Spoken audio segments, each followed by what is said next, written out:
Pledge allegiance to the flag of the United States of America, to the republic for which it stands, one nation, under God, indivisible, with liberty and justice for all.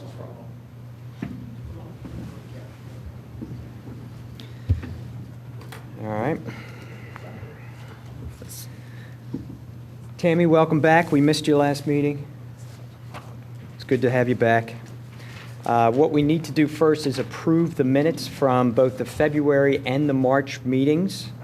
So we'll start with the February meetings minutes. Anyone have any questions, or all those in favor of approving? So moved. All in favor? Aye. All right, passes 1, 2, 3, 4, 5 to nothing. How about the March 13th meeting minutes? Anyone want to make a motion to approve those? I'll make a motion to approve those. Second? Second. All in favor? Aye. Aye. Look at this, banging out things. 2 down. Off we go. Okay, we're going to mix up the agenda just a little bit. What we're going to do first is we'll have the presentation on the Clem-McCrone Master Plan and the Eastern Gateway Plan. And this is being presented by Kimmel Bogret, sorry. So why don't we start with that and have you present for us. Thank you. Good evening, everyone. My name is Jim Bogret, and I'm one of the partners at Kimmel Bogret. With me tonight is Kelly Gutschall in Land Studies. And Kelly's been with us on this project from the beginning.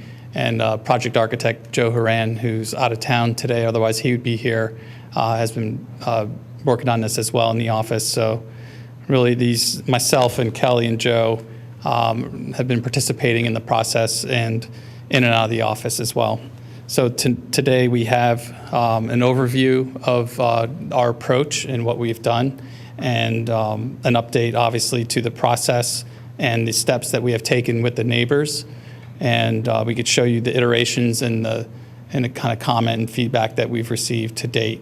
And then of course, we'll also introduce some budgets and estimates that at this point in time we feel some projections on total cost on the project. So we'll share that with you as well. Okay. And give you some insight to what could be in terms of some visuals based on photographs of other things around the world, around the country, to give you an idea of, because you'll be looking at this in a plan view. So we want to make sure that we kind of get this into 3D. Sure. And then we'll finish up with the Gateway project. So our team, as I mentioned, Kimmel Bogret in Land Studies, we've known and worked with Kelly for just over 2 decades. And we joined together on this venture to get really the best of what Kelly does and the insight and expertise that we provide, which is our site planning component in our practice as well. We enjoy these kind of projects and understand the diversity and what it takes in terms of building collaboration and being sensitive to how we change or modify something that's been in the community and project it, for good use in the future. One of our sort of, I don't call it a sales pitch because that sounds too trivial, but we really take our mission seriously about finding the most value for dollars in our projects and our really anything and everything. We do a diverse range of work, and this is certainly part of that. We work for a lot of municipalities, so we understand the responsibility that we all have to the public. So Kelly, and just so you know, Kelly is just got her voice back. She's had laryngitis. And great. Fortunately, this is a really sensitive, good microphone. So Kelly, I don't think you're going to have any trouble talking on this tonight, just as long as you stay 6 inches away, right? There you go. So, but we've worked with Kelly, and a lot of the things were a lot of restorations, and Kelly has done these really without us, but these restorations, sometimes they've involved with us for like some public works projects where we've taken stormwater, we've worked with Kelly, created some innovative ways to deal with best management practices, and really all those things that are on the forefront today we were starting to do and investigate and search 20 years ago. So we tried to boil things down to core missions and in order to establish consensus and design solutions. You know, we don't want to go off on tangents to try to understand what we could do. You know, we want to have real knowledge on, you know, why we're doing it, where it is, you know, what its constraints are. So, you know, we tried to develop a mission on this project. We talk a lot about our project, so understanding the need, identifying the constraints is really just kind of getting your feet on the ground and walking the site, looking at aerials, looking at FEMA maps, et cetera, et cetera. And then once we have all those, only at that time can we really start sitting down and putting pen to paper. So the process is not unlike some of these photos. I said to Joe when we were putting this together, I was like, it's too bad we didn't document the evening and show our neighbors and our meeting. There'll be other meetings we'll be able to do that. So we met to determine that the park really, in its setting with the neighborhood, really should be a jewel, and not only for its location, but taking this park as an example to really all the parks in the township. So that was raising the bar for all of Radnor, and through that process, create really a legacy situation where it's the first impetus, it's the first big gesture, it's the first formulating of something for the park that then, you know, could happen for years and years and enjoyed by many generations to come. So that's kind of where our head is when we talk and work with this. So to date, I just wanted to briefly go over some of the things that we've done. When there was snow on the ground, but that's not a good reference because there was snow on the ground a lot. In January, we visited the site. Prior to our meeting with the neighbors, we did meet with the neighbors in the evening. The site was surveyed. A couple weeks later, we regrouped with the community to kind of brainstorm again and to understand their concerns, you know, what they're looking for. Again, more dialogue. Fortunately, we were able to walk the site. We were able to really see the impact of what a rain event causes on that site. So, I mean, to say a quagmire is probably an understatement, but it's really, it worked out well. So, you know, that was great knowledge attained for us in our group. So we came only at that point back in February. We sat together and we were able to come up with a design solution. We'll show you that first one. And then based on that, you see the iterations that it subsequently followed came back with some slight modifications, and you'll see that in the 25th. And then we're here today to meet with you folks. So I think we're all familiar with this, but it's a good vantage point to kind of see everything, where the baseball field and the parking and Conestoga across the top of the page. So this is obviously the context and the neighbors and the streets that frame the park. And then more of an eye-level panorama, we can kind of see the current state of the park with pathways and playgrounds and more active recreation. But so one of the things I wanted to just touch on, that these things to the right, traffic, obviously Conestoga and the velocity of the cars, the lack of entry, because it's sort of like this just edge condition when you don't really know exactly where to enter, but you kind of know you're there by the edge. It's visibility. Obviously, safety is paramount. You imagine that everyone by foot or by bike or by car.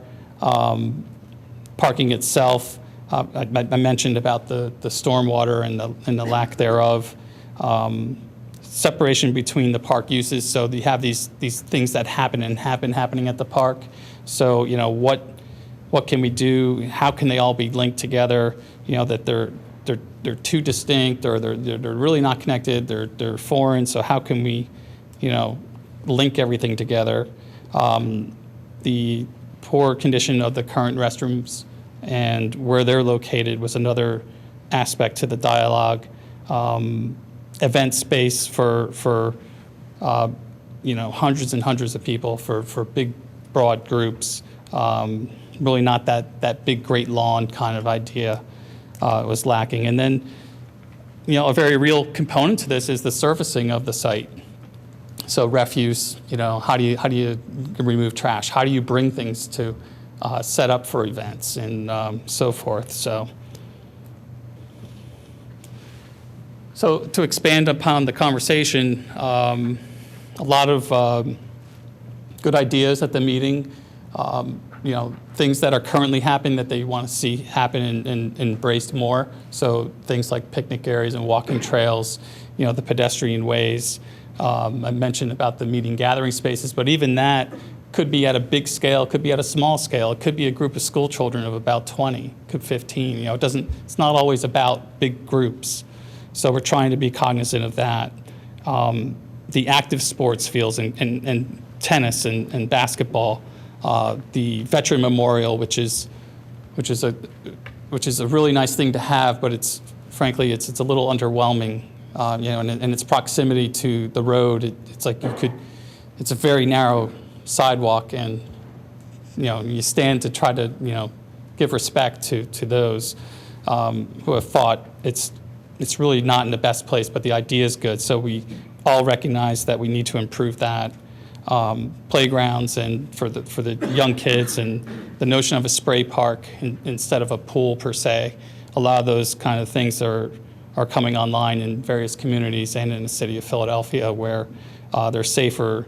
They provide access for really any and all shapes and sizes of people from this big to adults. So that was something that they thought would be fun. Gaga courts, pavilions, a type of an amphitheater for some kind of sheltered event, interpretive signage so that the place becomes a educational vehicle and people can understand where they are and why and what's going on right in front of them. We talked about concerts, farmers markets, art shows, kind of big community kind of events, and really once you think of those kinds of things, your imagination is all that limits you, because hopefully we create a framework for really any and all kind of events to happen throughout the year. And obviously the big thing is the 4th of July parade and its draw and its magnet and the amount of people that are there. But we have some very real things to deal with. None of this stuff on the left can frankly happen. We really need to tackle and deal with how water goes across the site and in a controlled manner and in a way that will work with best management practices and to a point where this whole park, hopefully, because of the state that it's in currently, I think it could be a real good case study in the future once it's executed to show what it was and what it is. Get some diversity back in the park as well. And we were on land studies page that we had up earlier. You saw some of the good things that their group was doing with taking care of erosion on stream banks and whatnot, getting rid of invasives and getting natural plant material back. So and there have been some good things going on there. I mean, you do have that boardwalk, and there are some native plants that are in there. We want to expand upon that. Take that and and build upon it. So back to our site, and the next slide will show where the FEMA floodplain zone A is. So, and forgive me, it will rotate differently. So just bear with me. Conestoga's at the top, and Conestoga is now diagonally on the left. Mm-hmm. So everything just kind of went around. But you could see where that turquoise blue line is, and down is the Zone A floodplain. And of course, when you're there, you can see the meandering streams and lowlands of where this is.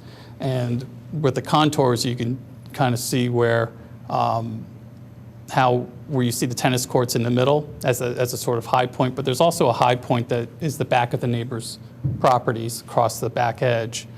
And where you see the contours dip down to a V shape, that's a depression, so water's going to go towards the V and create a swale, so the water is kind of going around the tennis courts. But there's not enough of those V's, frankly, as you can see. Pretty flat contours, which is why water just kind of seeks its own level and just spills out in all directions. So we need to do something about that. So our first concept, and Kelly, maybe you want to join me up here now. As Kelly explains this a little bit further, we were told that nothing is sacred. I mean, just really look at this almost as a blank slate and see what you come up with. And Joe, Kelly, and I, we really spent a fair amount of time trying to look at this from other vantage points. Do we move the baseball field? Do we move this? Do we move the parking? How do we look at this? And really, we really did try to open up our minds and look at this in a way that might provide an opportunity. Well, in the end, every time we kept trying to go away, we kept coming back to almost what's there, and we started recognizing what's there isn't necessarily wrong. It just needs some tweaking. Some big organizational elements need to happen, and that's what we've done here. And I'll let Kelly explain a little bit further. I think what we looked at, can you hear me okay? Yeah. From a big scale, at this master planning stage, there are three main components that we were looking at on the site. The first one being the water resources and how the water flows through the site. On this particular site, it's not just the water flowing across from the existing development, but the soil conditions are almost, it kind of holds water almost. It's very spongy to a degree, and that is just a function of the soil types and the fact that it's close to the floodplain. So what we were looking at was establishing high points and starting to define where the drainage goes. Excavating in those areas where the drainage is going to be so that we end up with well-defined lower areas where water will drain to. What happens is the upland areas then become drier. So rather than just having the water flow across the site and just catch low points, we're really defining it. So that was one element of that framework of the concept. And it made sense if you look at the parking area there where B is on the left, there's a swale or a bioswale area that runs along that to catch the water that's coming off of the parking lot. Then in the center area, there's a high point up around where G is, and there's another high point up above where E is, and another high point up above where H is. They're relative high points, but what we would do is establish those high points, and then the blue arrows show how the drainage would be diverted into those swales or areas of drainage, and that's what I is on either side of the tennis court and the basketball court. So what we've done then is we take that and we direct it and filter it before it's discharged into the stream. So that was one element of the framework. Then we looked at circulation. So how do we get people not only creating a welcoming entrance, but how do we bring them into the site, get them that they visually see those destination points, and it pulls them farther into the site because the site's so long and narrow. So we looked at really defining that curve and creating down at K, a destination, a lower point that could potentially serve as like an amphitheater or some kind of a gathering space. And then a direct line going across almost a grove or a pedestrian way that links that front section where the baseball field is and the amphitheater and the main entrance to the more passive rear area. A real solid link that people will invite people in and bring them to the back. It makes sense to keep the circulation on the upland side so that we aren't crossing that drainage, those drainage swales as often. So trying to limit those crossing areas too. So that's, again, what made sense from a circulation standpoint. And then what comes out of that is we start to define those use areas. So that's the third component of it. And we looked at, C is the playground area. People really like the idea of having the playground and the play area up closer to Conestoga, easier access, visibility, things like that, but not having it right on Conestoga Road and completely fenced in, like it's a playground or playpen or something, bringing it off Conestoga so there's more safety, and then using Area A as your primary entrance, as your pedestrian entrance. That's where you can really create that nice gateway to invite people into the park. Some of the other use areas, the parking area, we just looked at expanding it. It makes more sense to just use the existing configuration, make it more efficient, but have one access point and then a drop off at the top before it goes back onto Conestoga. Angled parking will allow us to make that, use that, since it's one-way access, and to not have to expand that paving area significantly into the park. And we get, what do we end up with, 25 spaces, I think? Yeah, 25 spaces overall. So it's from the existing conditions, we've expanded the parking up into where the existing playground is right now. Then we looked at the secondary trail systems are just creating links. People like to be able to go on a trail and link back again. So really looked at links wherever we could. The providing an access to the existing ball field, that's where A is, down close to where the entry is to the parking. So you could have two access points from the parking area, and that helps to define where the pedestrian crossings could be on Conestoga. The walks then come around the back, and then we wanted to link over into the more natural wooded area on the other side of Valley Run. But rather than having that as a formal trail with bridges and all the permitting and things like that are associated with it, for the time being, we're looking at that as being more of a nature trail, maybe some crossings where there are boulders and things like that, but it would not be ADA accessible, more for nature study and just to provide access to that other side of the park. But really keeping the main improvements to those upland areas on the upper side of the park. And then by creating those swales around the basketball court and the tennis court, we're able to actually expand on that natural area that seems kind of alone down there right now below the tennis courts. This expands on that, really starts to tie it into how it fits into the rest of the park, and so that all of those areas can be managed and maintained in a consistent way. So we expand on that on the boardwalk. So I think I covered most everything. Yeah, we did look at the access off of Rockingham Park, improving that entrance. Repeating some of the same treatments that we do out on Conestoga, so people, visually they relate the treatments, whether it's material or a sign or something, that it's the same park. And it's a new entrance for Clem McCrone, but basically an access there. But this becomes more of maybe a memorial grove or something of trees, kind of a passive use area of some type. You could put the structures. Vietnam, you could put the war memorial up there. Yeah. I'm sorry, what your question? You could put the war memorial up there. It's right here. Oh, okay, there you go. So it was intended to come off of this, which is a very strong connection to the neighborhood, and have this path be a very formal access and terminus to, this is where that memorial or a new memorial or the same memorial could go. And you could see that it is in a much more prominent formal placement and along the main path as well. So it's at a sort of crossroads between this main promenade and this one coming off of Rockingham. If you see this little gray wall, that's that little stone wall.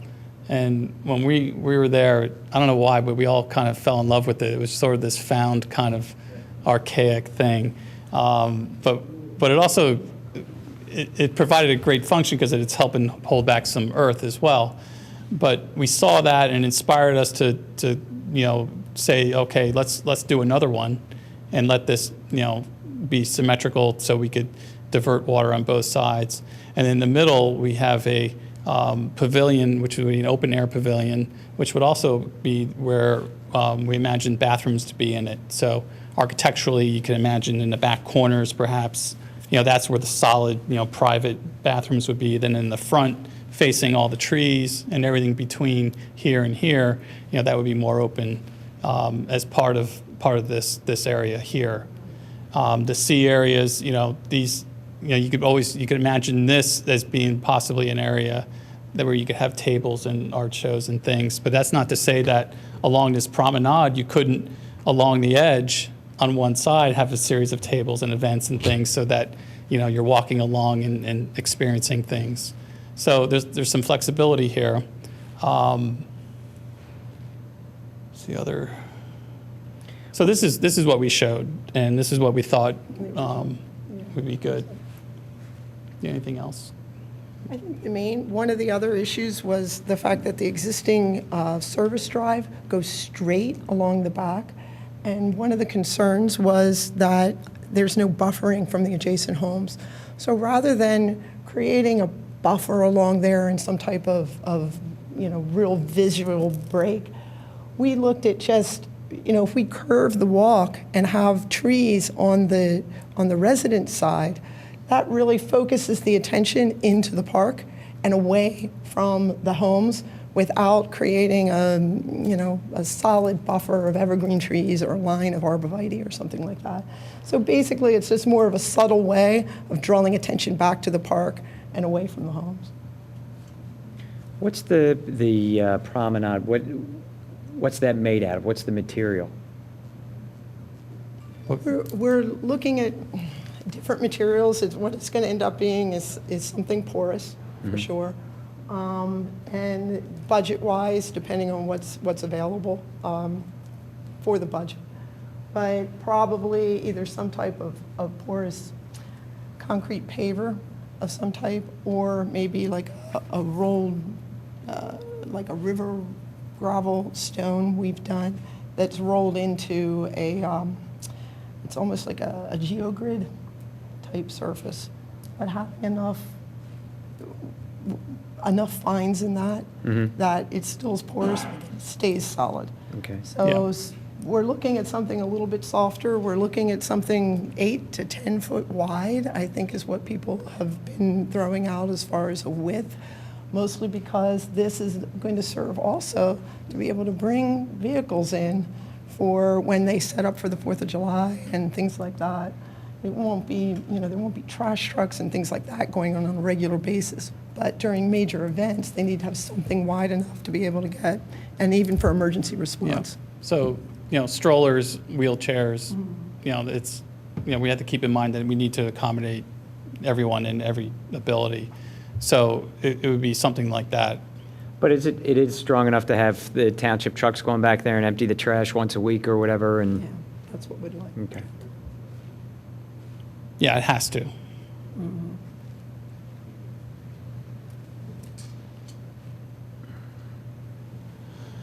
So you could see right away that not much changed, and if I wasn't here to describe it, you might have a hard time. It's sort of like, where's Waldo?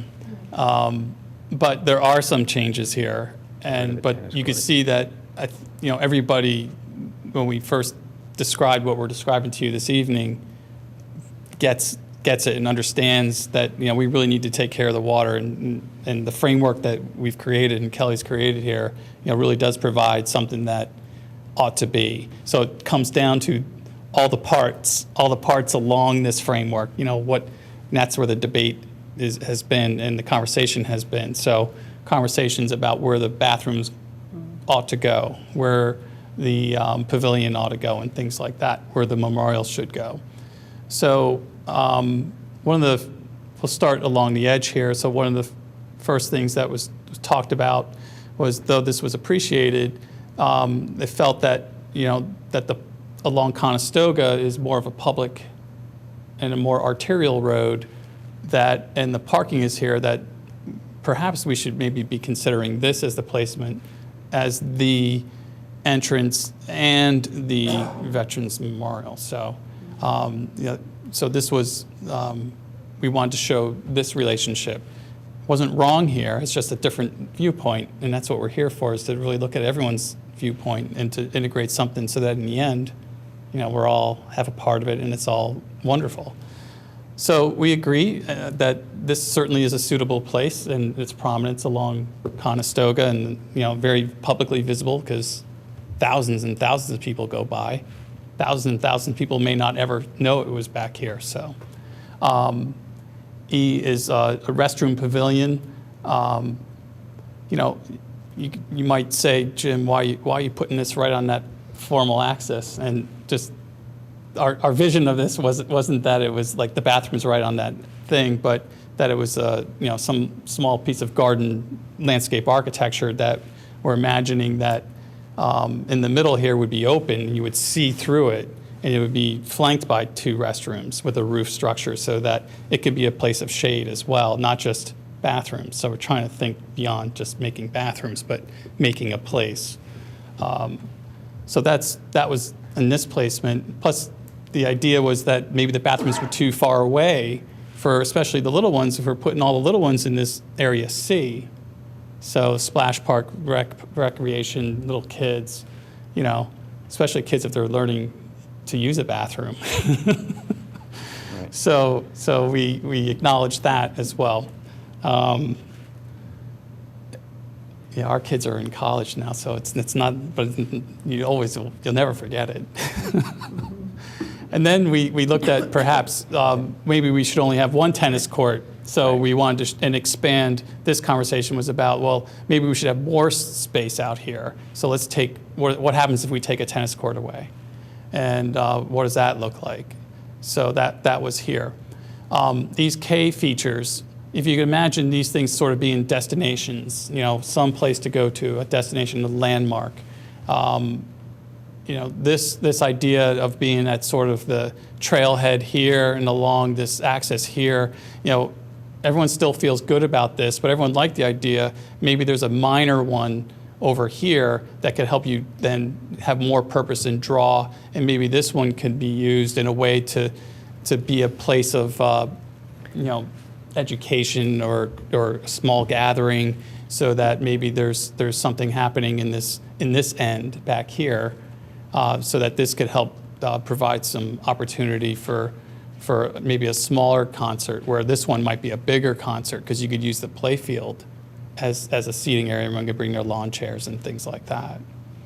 So everyone liked the idea, and they thought that this might be good at sort of the crossroads at this sort of fork in the road as a placement for that as well. Kelly, you want to add anything to the change? I think you've covered it. Okay.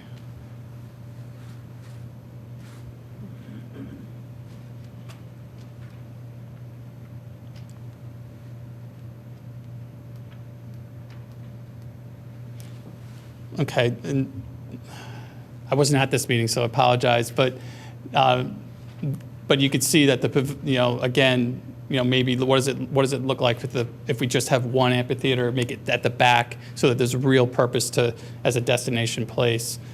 Move the bathrooms and the pavilion to this location. We still don't have that second tennis court, but then we've omitted this one. So again, everything else has pretty much stayed the same. So basically from this line over is identical to the previous. And currently, I don't know why it got smaller, but it did. We didn't like that. No one really liked that. They saw this, if you got rid of this, then this great lawn, this idea has gone away. So amphitheater's back. The idea of the amphitheater is back. Tennis court, we need 2. One's just not, doesn't make sense. A smaller version of one of the amphitheaters, so that's back. Original placement of the pavilion bathrooms. And instead of the axial relationship with what I tried to describe as this sort of garden architecture, slide it down, maybe make it along an edge. So as you can see, this is all pretty subjective, and we're here to share it with you and get your thoughts and ideas as well. Because at some point, these little pieces have to stop. Well, ought to stop moving at some point. And where they stop is based on a lot of dialogue. So I don't want to belittle the process. All this is very important. Obviously, you can see the iterations and what we thought was important, and then how we responded to conversations that we've had with the neighborhood group. So let me get into, stop looking at this plan and start looking at, what does it mean to have gateway? We'll go through a series of these images. Just my intention is to go through these quickly just to give you, I'm sure we've all been all over the country and the world seeing different examples of this. So by no means is this to say that it has to be any one of these. But, something that gives a framework, whether it be literal or something as a framework. These two things are frankly identical in idea, where you have trees framing or you have real, architecture and landscape architecture framing. Whether you do something this elaborate or this kind of funky, is the extreme, and more modern gestures, more traditional gestures. So it really can go anywhere. But that we're imagining something, basically, I think what we're trying to say is that we have some vertical elements. So we imagine that we'll have some kind of vertical element here, gateway, literal gateway, pylons, some identifying strong architecture and landscape architecture. These splash parks, as I said, are becoming more and more popular. So to combine, this whole area here into design, where a playground is, where swings are, where a climb castle is, where splash zones are, and it may be that this thing sits in the middle of it all, and you have splash park all around it, so that in the summer it becomes one giant kind of thing. Maybe not. And we found some pretty, I think, good examples. So you can imagine that the gateway images that I showed you just a moment ago, integrating a memorial, now you get something that has even a greater purpose and meaning. So imagine something this formal, combining where you enter, and you can't ignore it, and it's celebrated in a way that's proper, and everybody would see it. So in time, hopefully this axis here looks something like this. I might be very old or not here, but somebody will enjoy this, and that's what our role is to define something now. So the little ones that are learning to potty train will get to be grown-ups and maybe have their grandkids through this. And then some, again, how you go with the pavilions. They could take on really traditional, modern, but the idea is that, they would be, I don't want to overstate it by saying landmarks, but I think you'd want them to be something that was going to hold down that space and to give character to that space as well. In some open air pavilions, amphitheater could be interpreted in many different ways. You can see on the picture over here, that's cut into a hill. We don't quite have the topography for that, but we thought it was interesting, and along other edges and things that could be very subtle. It's really just a place to meet, and it could have a roof structure. It may not have a roof structure, but we think the one by the baseball field probably does want to have a roof structure. And whether it's something like the picture in the middle or something, again, more like a band shell, that's yet to be determined. But the idea is that you do something with a roof. And of course, I think these are pretty self-explanatory.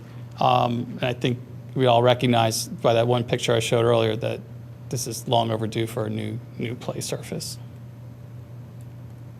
And Kelly, maybe you want to elaborate just a little bit on the wetland area, but you already have something there, but the idea is to make it 40, 50 times what it is. Yeah, really expanding on the existing naturalized areas and defining an edge along the lower, they're basically a riparian buffer along Valley Run, but defining the edge of it so that you have a clean line and then a boardwalk that accesses it. I know one of the issues that came up at some of the meetings was the maintenance of these areas and the invasives that come in and things like that. And that's something that, as part of the design, we consider maintenance and construction of it all at the same time. And you really should only design these with an understanding of how much maintenance people want to do. So what we're looking at on the swales and so on that really extend up into the park is keeping those very simple, maybe grasses, sedges, that they would be very easy to maintain, and that we won't have issues with. What happens when you get a lot of diversity is that it's hard to tell the difference between the good plants and the invasives. So if we can keep the bioswales and the things like that up in the park very simple, keep to the grasses and the sedges, and then in closer to the stream itself, then we could introduce more woody plant material, maybe shrubs, some small flowering trees and things like that. Introduce more diversity, but we have to control the invasives before we introduce the diversity. So we'd probably start with managing. And you can see just on the trail that's there right now, on the left-hand side, I think they got a little overwhelmed with the invasives, so it was harder for them to maintain. They spent a lot of time on the right side, so it looks like that area has been, seems to be a little more under control.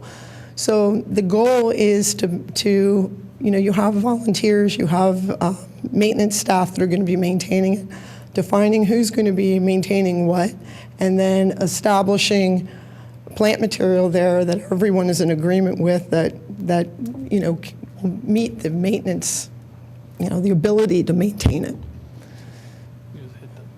Next one. Okay.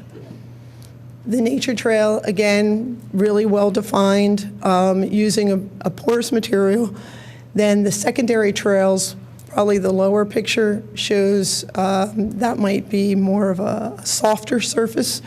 And then those will go probably more like what's shown there, but maybe more on one side as opposed to the meadow area on both sides, except when you go into the wooded area on the other side.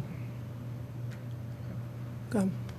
No, so that's kind of the evolution and kind of some of the things that we thought would help understand how this could be and how it could look and feel. And but obviously the big number is at the top here, where we're looking at easily over $1 million and approaching $2 million, and depending on how much really gets done and how it gets done. Some of the things that Kelly was referring to, we just can't really narrow it down anymore at this point until we make some more decisions. You should know that we're currently working with the township and a DCNR grant of we're all three entities, the township, Kelly, and myself, and my firm, working to put this together. So we get that application in for the request of what's $500,000 with matching, 50% match if it's awarded. So that's concurrent to this process. So you should know that. So what we believe are the next things that we need to do here. Obviously, I've already alluded to number 2, which is coming right up on us, and we're in position to hit that date, is to finalize the direction for the park layout, thus our meeting tonight. Obviously, I mentioned the application for the grant. And then in a couple of weeks, we'll be here again with the commissioners to describe what we're showing.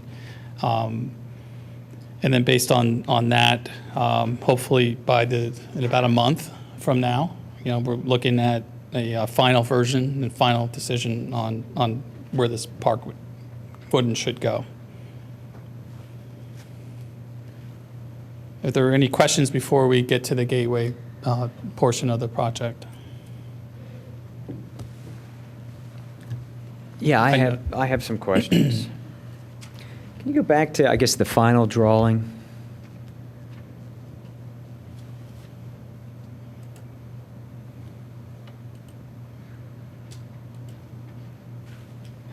I guess my first question is, I'm familiar with the park, so I have an idea. But first of all, in the back end of it, you have rectangles, dotted line Oh, rectangles. I'm What are sorry. those? Yep. It's a good question. What are they? Those are like moon bounces and other kinds of things that would require an area that this is, let me see,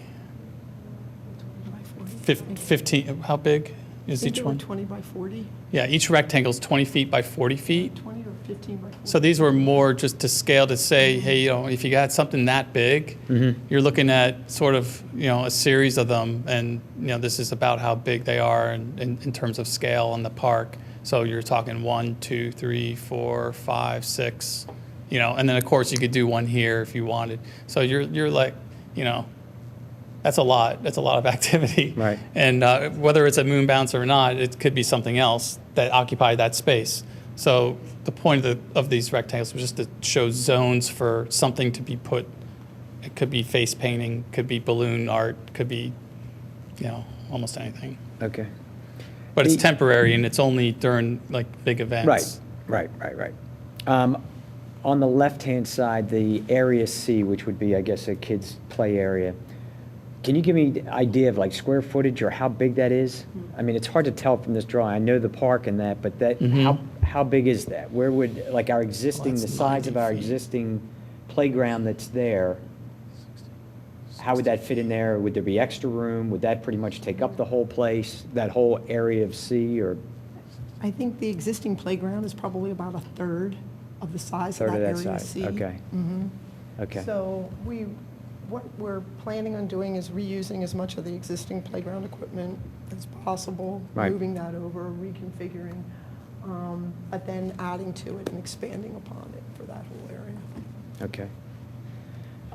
Another question, to me, looking at the drawing, it seems like, and maybe I'm wrong, but it looks like we're using an awful lot of space for the environmental areas and the drainage in that. Can that be shrunk to gain some more area for people to meander, hang out, whatever? Hopefully. When we did these plans, the topographic survey was finished last week, a lot because of the winter conditions this year. So the plan is really based on USGS topo. Now that we have the detailed topo, we also have all the tree locations on that survey, we'll be able to better define those. But I'd rather be conservative with it, and then define them better. Okay. Let's see. Okay. Can you describe the process of the splash park and how that works? Yearly maintenance, turned on and off? I don't have any experience with it, and I'm just curious as how that works. Yeah. In the wintertime, the township would have to blow out like irrigation pipes that you might have on a golf course or in a home. Right. You blow out all the water that's in the underground pipes, and you have to dismantle some valves and things that, so there'd be some maintenance and sort of, taking things off so that they don't freeze. And, you really need to sort of just kind of neutralize that system. So sort of an off-season thing, it's that. Obviously, there's pumps and filters still, like a pool has, and there's maintenance to that. So Does it run in season kind of continuously, or does at 9 o'clock it It turns off? can. You can control that. Okay. Operation and how interactive it is or isn't. Okay. But yeah, that it would be fenced in, and those are the kinds of things we'd have to determine. And then it gets custom designed to how you want to use it and how it's to be used. Okay, thanks. I guess my concern, Jim and Kelly, and probably this will be the only time you'll be before this Parks Board, okay, as you're moving forward, maybe my question would be best directed later on, okay? I can see your layout right now, but a key, like just what you're saying there about the splash park. Yep. My concern would be that in some of the things that you're discussing here to implement, whether it's pavilions and so on, a key from my standpoint is, and you mentioned maintenance cost, okay, with plantings and so on. My concern would be that this is one park of many in the township, okay, and they all require a continued effort to maintain. I would not want to see something taking place here at Clem McCrone And then we encounter similar to when Tammy took us around the township some or 2 years ago to see the other parks. And then I look at, they were beautiful elements in these parks, but to maintain that element was cost involved. And when you start managing a budget and you say, hey, we don't, expendable dollars, we don't have them here.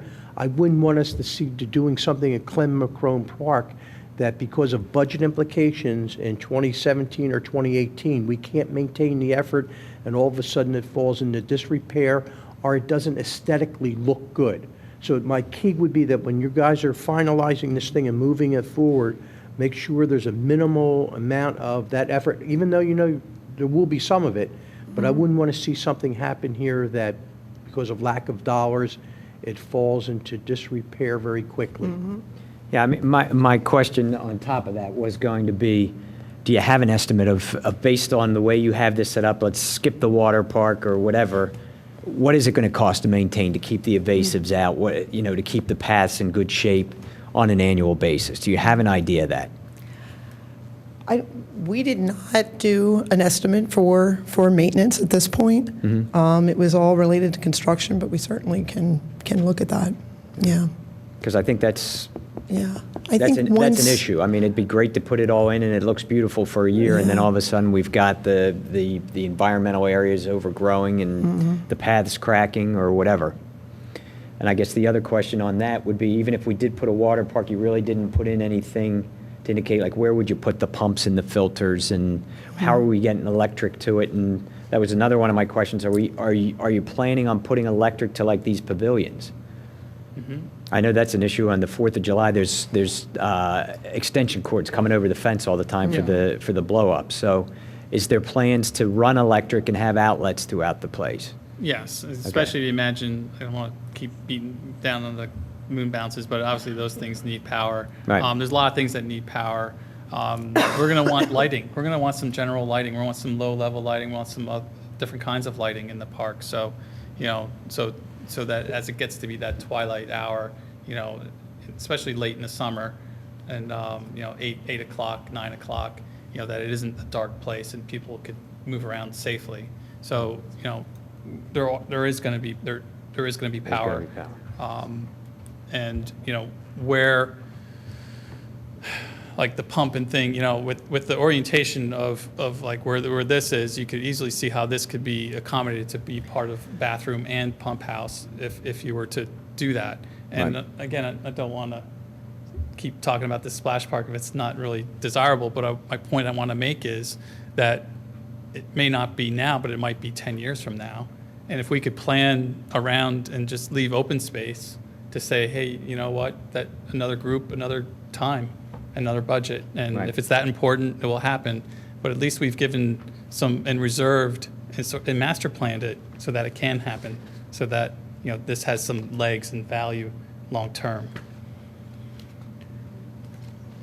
We're going to have public participation in a minute, and anyone can make comments, but I guess my question to you is, what are your thoughts from the neighbors? This is their final approval, or they like this as well, and this is what they want to see, or what are your thoughts on that?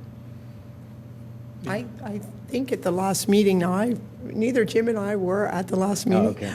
But my understanding was, I think they embraced the overall concept.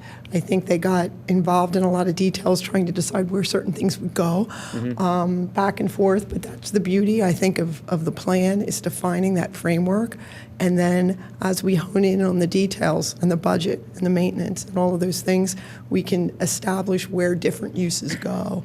And, from a flexibility standpoint. But I think overall, there was agreement that the framework, people were in agreement. Yeah, I think you could see even by the translation of every iteration, it nearly looked Didn't really identical. change, So yeah. there was a lot of buy-in, even from day one, on the framework that Kelly was talking about.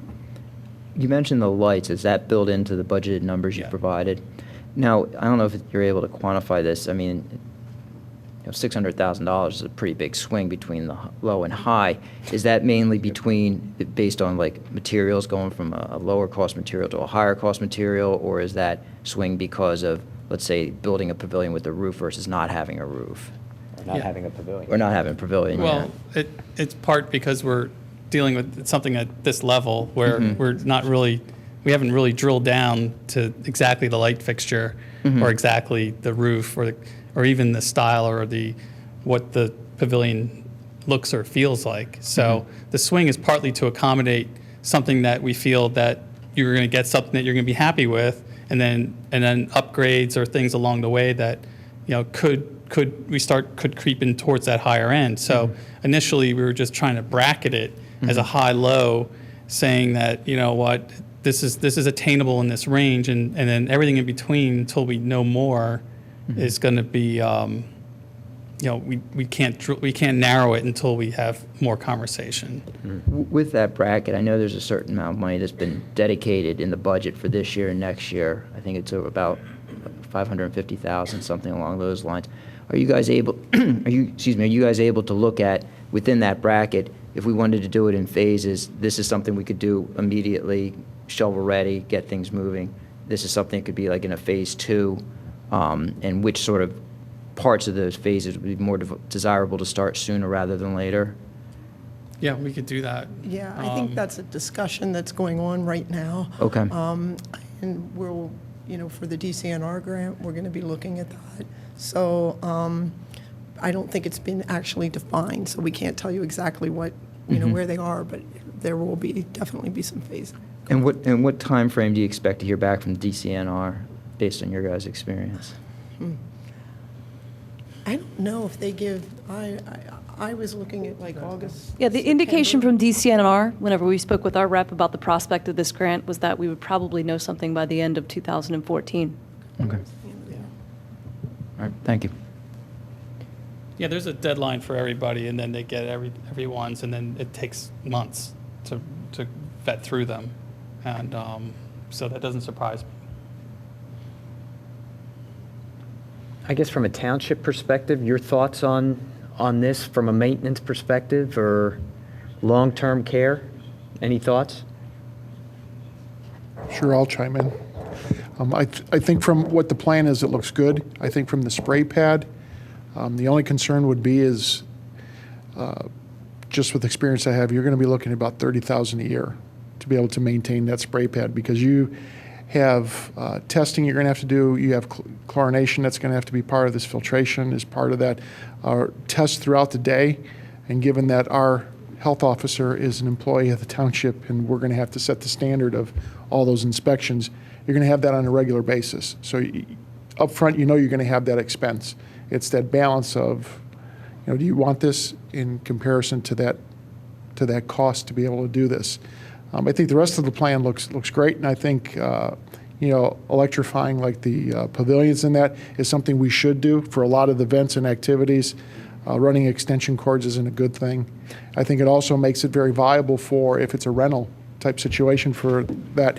It's more attractive to be able to do those things. And I think a lot more functions will be able to take place in the neighborhood. So I think overall, I think this is a great plan. I really do. I think you've done an excellent job with this. The only concern I would have from my perspective is that the spray pad, because it's very intensive, the amount of tests that will have to be done throughout the day, chlorination, and then too is giving those who are going to decide to use that spray pad for something else, there's also that cost that's to it as well. So I think that would be the only item that I would have a concern of out of this whole plan in the way of maintenance, that there'd be a concern.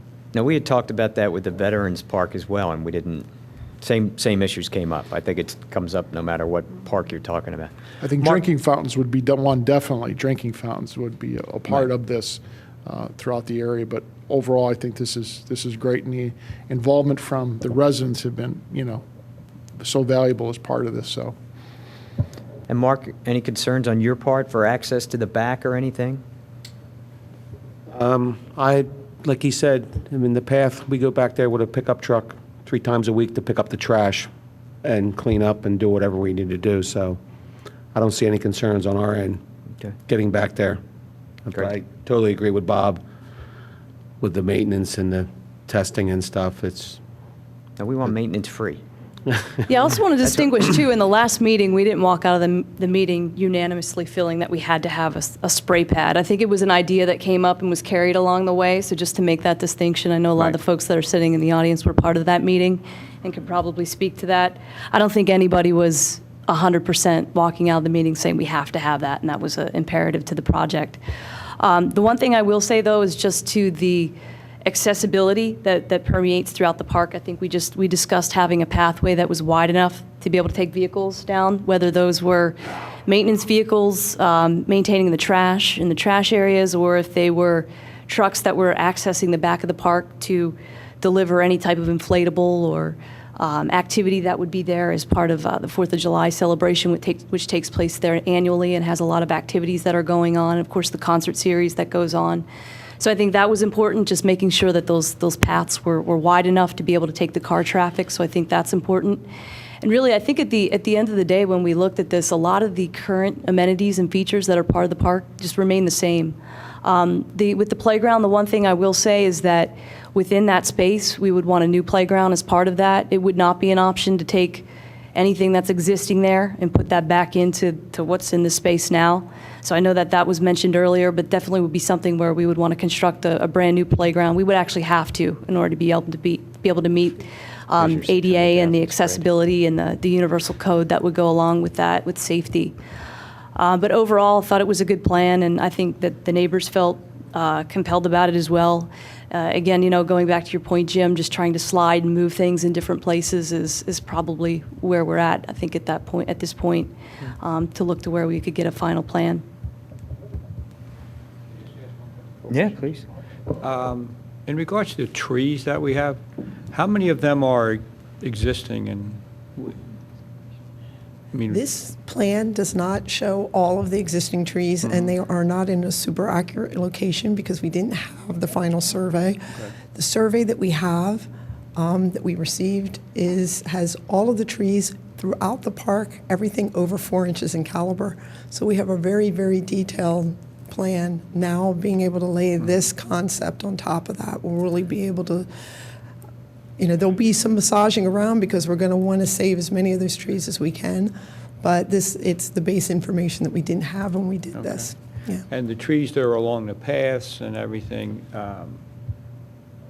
those are going to be I'm sorry. new trees? In other words, I'm looking at the paths that you have in here and things like that. Green trees are on there. The green Yes, ones. the I white mean. trees are White the trees are existing. What we're showing is in green is what we're proposing. Proposing to put in. But that's just assuming that, And if- without the if- information. If you were Yeah. to put in the green trees, would they, are we looking at 2-foot-high green trees to grow into, or are we looking at putting some type of a mature trees that are in there that would give us, because when you're talking about screening with neighbors and things, sometimes the plan looks as if they're 30-foot tall and they walk away and they're Oh, 3-foot they go tall.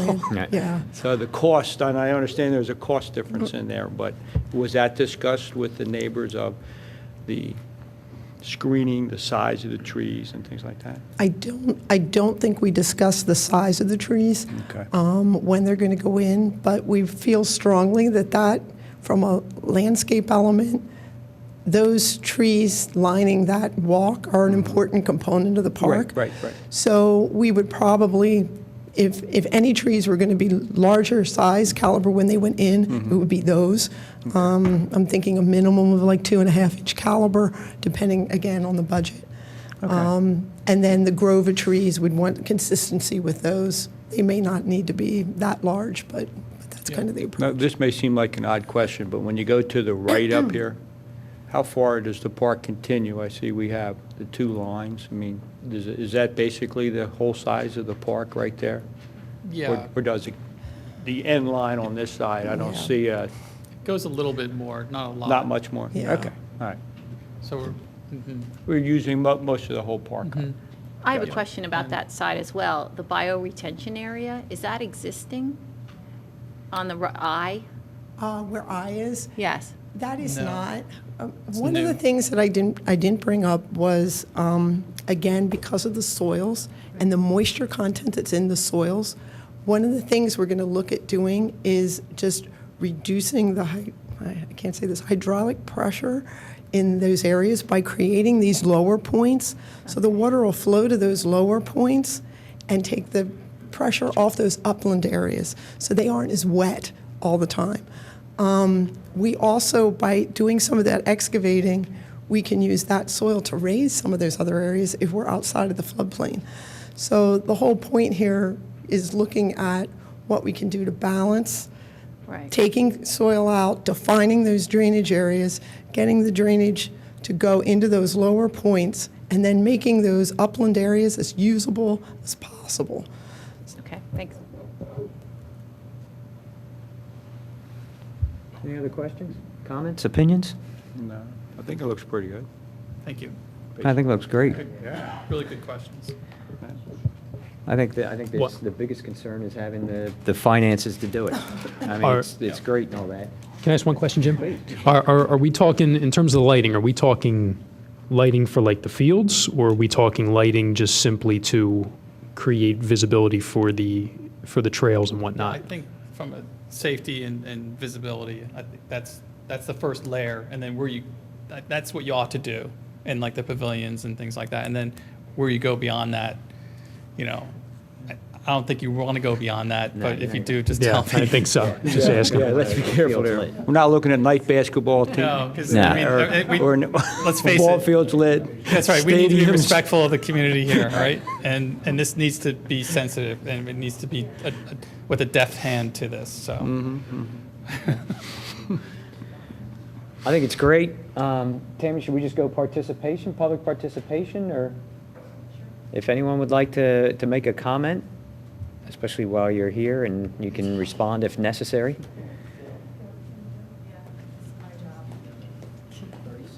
30 seconds? Okay, I can do that. You got more than that. huh? My name is Kim Cruz Engelhard. I'm the Assistant Parade Director for the 4th of July Parade, which got a lot of comments up there, so I'm very pleased. We are very excited about the improvement to Clem-McCrone Park. We are especially thrilled to be getting rid of the swamp in the back. We would like the bathrooms, especially the women's bathroom, to have stalls. Stalls. It's very important to have a little privacy in the bathroom, because currently there isn't any.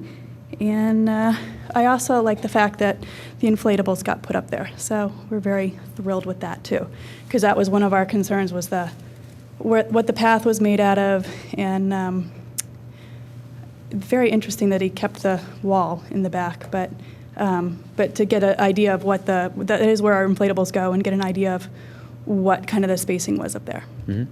So that's it. Thank you. All right, thank you.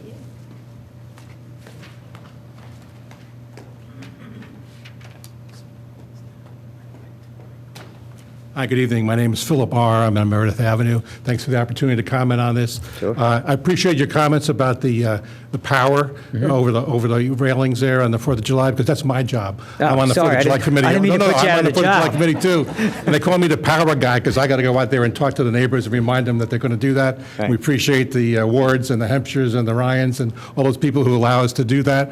And it's a full-time job all day long. I'm making sure that's happening. So it'd be nice to have something you plug it in regular for there too. But a couple of comments on it. First of all, is that it's what you're looking for now. Looking at now is a 21st century concept. But I want us to remember also that we're really trying to bring this park up to 20th century codes. Okay. Right. I mean, she talked about the bathrooms and whatnot like that, and you have issues on that, and they also have issues like in the back there where they have the inflatables now. This past year, because we had the rains there, that thing was a soggy bottom, and in fact, the inflatables truck got stuck. And it took us about a half an hour to haul this guy out of there. Otherwise, he would still be there today. So there's drainage issues, and it affects the performance of it.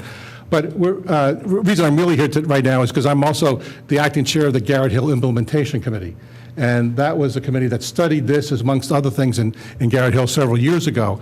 Now, we're here today primarily because, as far as I understand, Bob Zinkowski and Steve Norsini and Tammy Cohen saw an opportunity to put together something to really upgrade this park and make it a real jewel. And these are their ideas, and we're great, and Kimball Begret has been super in putting this thing together.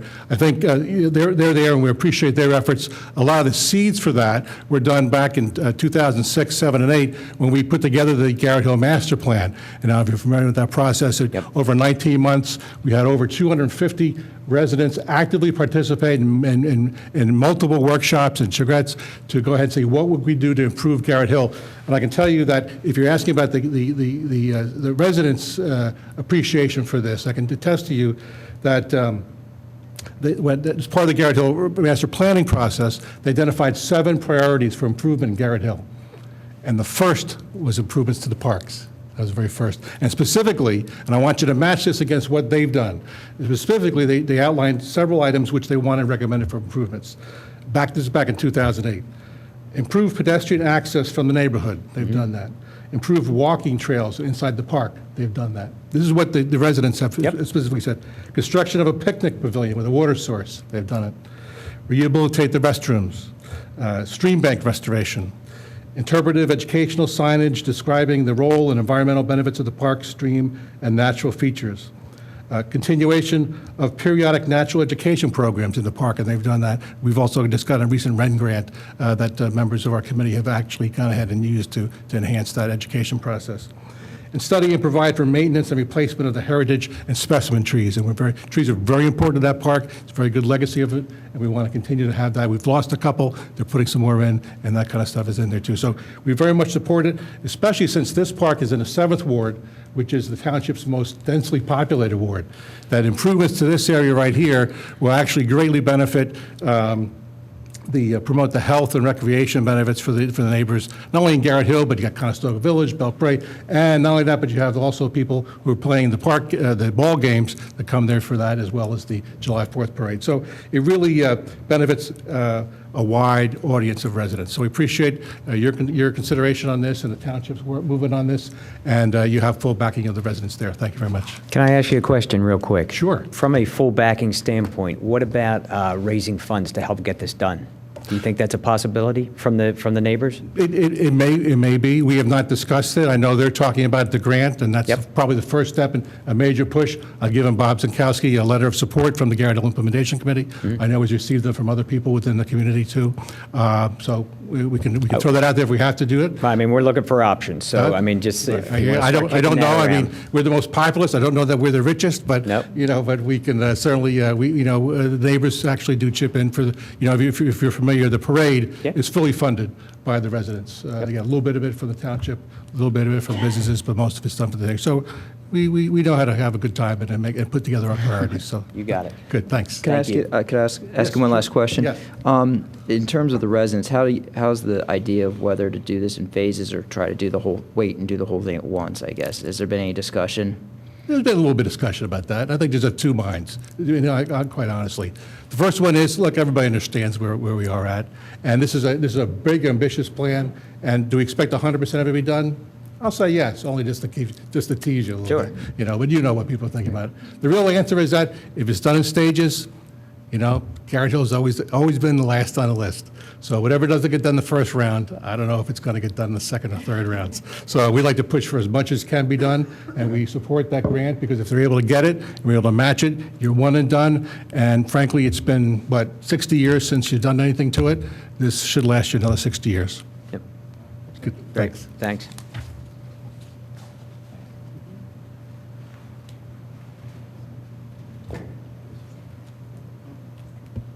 Hi, my name is Patty Barker. I am chair of the Garrett Hill Coalition, which was formed back in 2007 to help with the Garrett Hill master planning process. I think you've heard tonight that, and historically, Clem McCrone Park is probably one of the most utilized parks in Radnor Township and probably one of the most widely used community gathering places. It offers a variety of uses and activities to the community at large. We have the tot lot, as we talked about. We have baseball fields, basketball court, tennis courts, all very well used, as any neighbors who abut the park can tell you. We have the wetlands with a nature trail that was put in by the community years back with the help of the Boy Scouts. We have a rain garden that was funded by a Wren grant a couple of years ago, again, initiated by the Garrett Hill Community Enhancement Trust and other community group affiliated with Garrett Hill. We have our annual 4th of July parade. This is going to be our 65th year. We have the picnic grove in the back that is rented out to neighborhood groups, family reunions, a lot of activity back there. We have hikers and walkers. We have the War Memorial that right now is right on Conestoga Road, but we're hoping to have it more beautifully placed. And as Tammy said, we have concerts there. So I would attest that this park is probably one of the most used in the township. Garrett Hill has been waiting for a new restroom facility for many, many years. It's been on the budget many times, put aside for a variety of reasons. As Phil said, nothing really has been done to this park for 60 years. This project is an opportunity not only to build a new facility, but it's an avenue to enhance and improve the natural and man-made assets that are already existing in our much-loved Clem McCrone Park. As everyone has spoken about tonight, the community was involved in the planning and meeting with Kimmel Begret, their representatives. We took them through the park, spent a few hours on one of those weeks right before we got all the snow, and explained to them what we loved about this park and what we wanted saved about this park and what we wanted enhanced about this park. They heard us, and what you see here is a representation of what they heard. At the meetings that we all participated in, as Kelly and Jim have spoken about tonight, there's a lot of give and take. A lot of things people liked, didn't like, weren't sure about, but the one message was, don't take anything away that we already have there. Let's just enhance it and improve it and turn this park into something a little bit more polished and beautiful than it is. But it is already a park that is loved and much used, and will continue to be that way whether we fund this project or not, or whether you approve it tonight or not, or recommend its approval.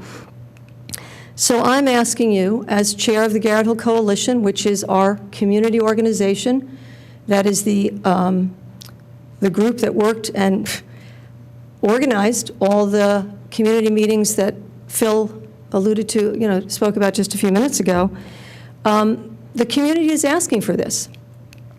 I would ask you, Jim, is it typical for you to ask the community if they would put up money for this? Do you ask that of other park communities? I was just asking the question. Okay. I'm not saying it's typical, but... I don't mean to be defensive about it, but as Phil said, Garrett Hill has typically been at the bottom of the list. We're asking to be put at the top.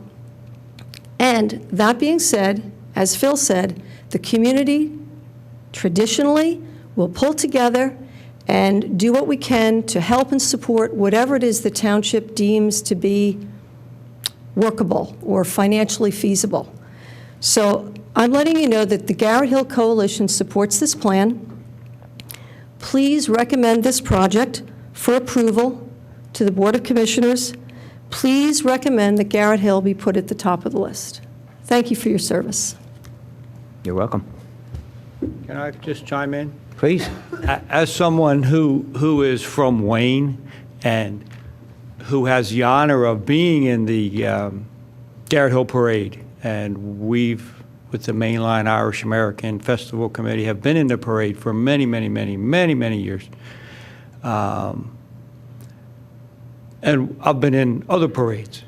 The Garrett Hill Parade is by far the best parade I've ever been in.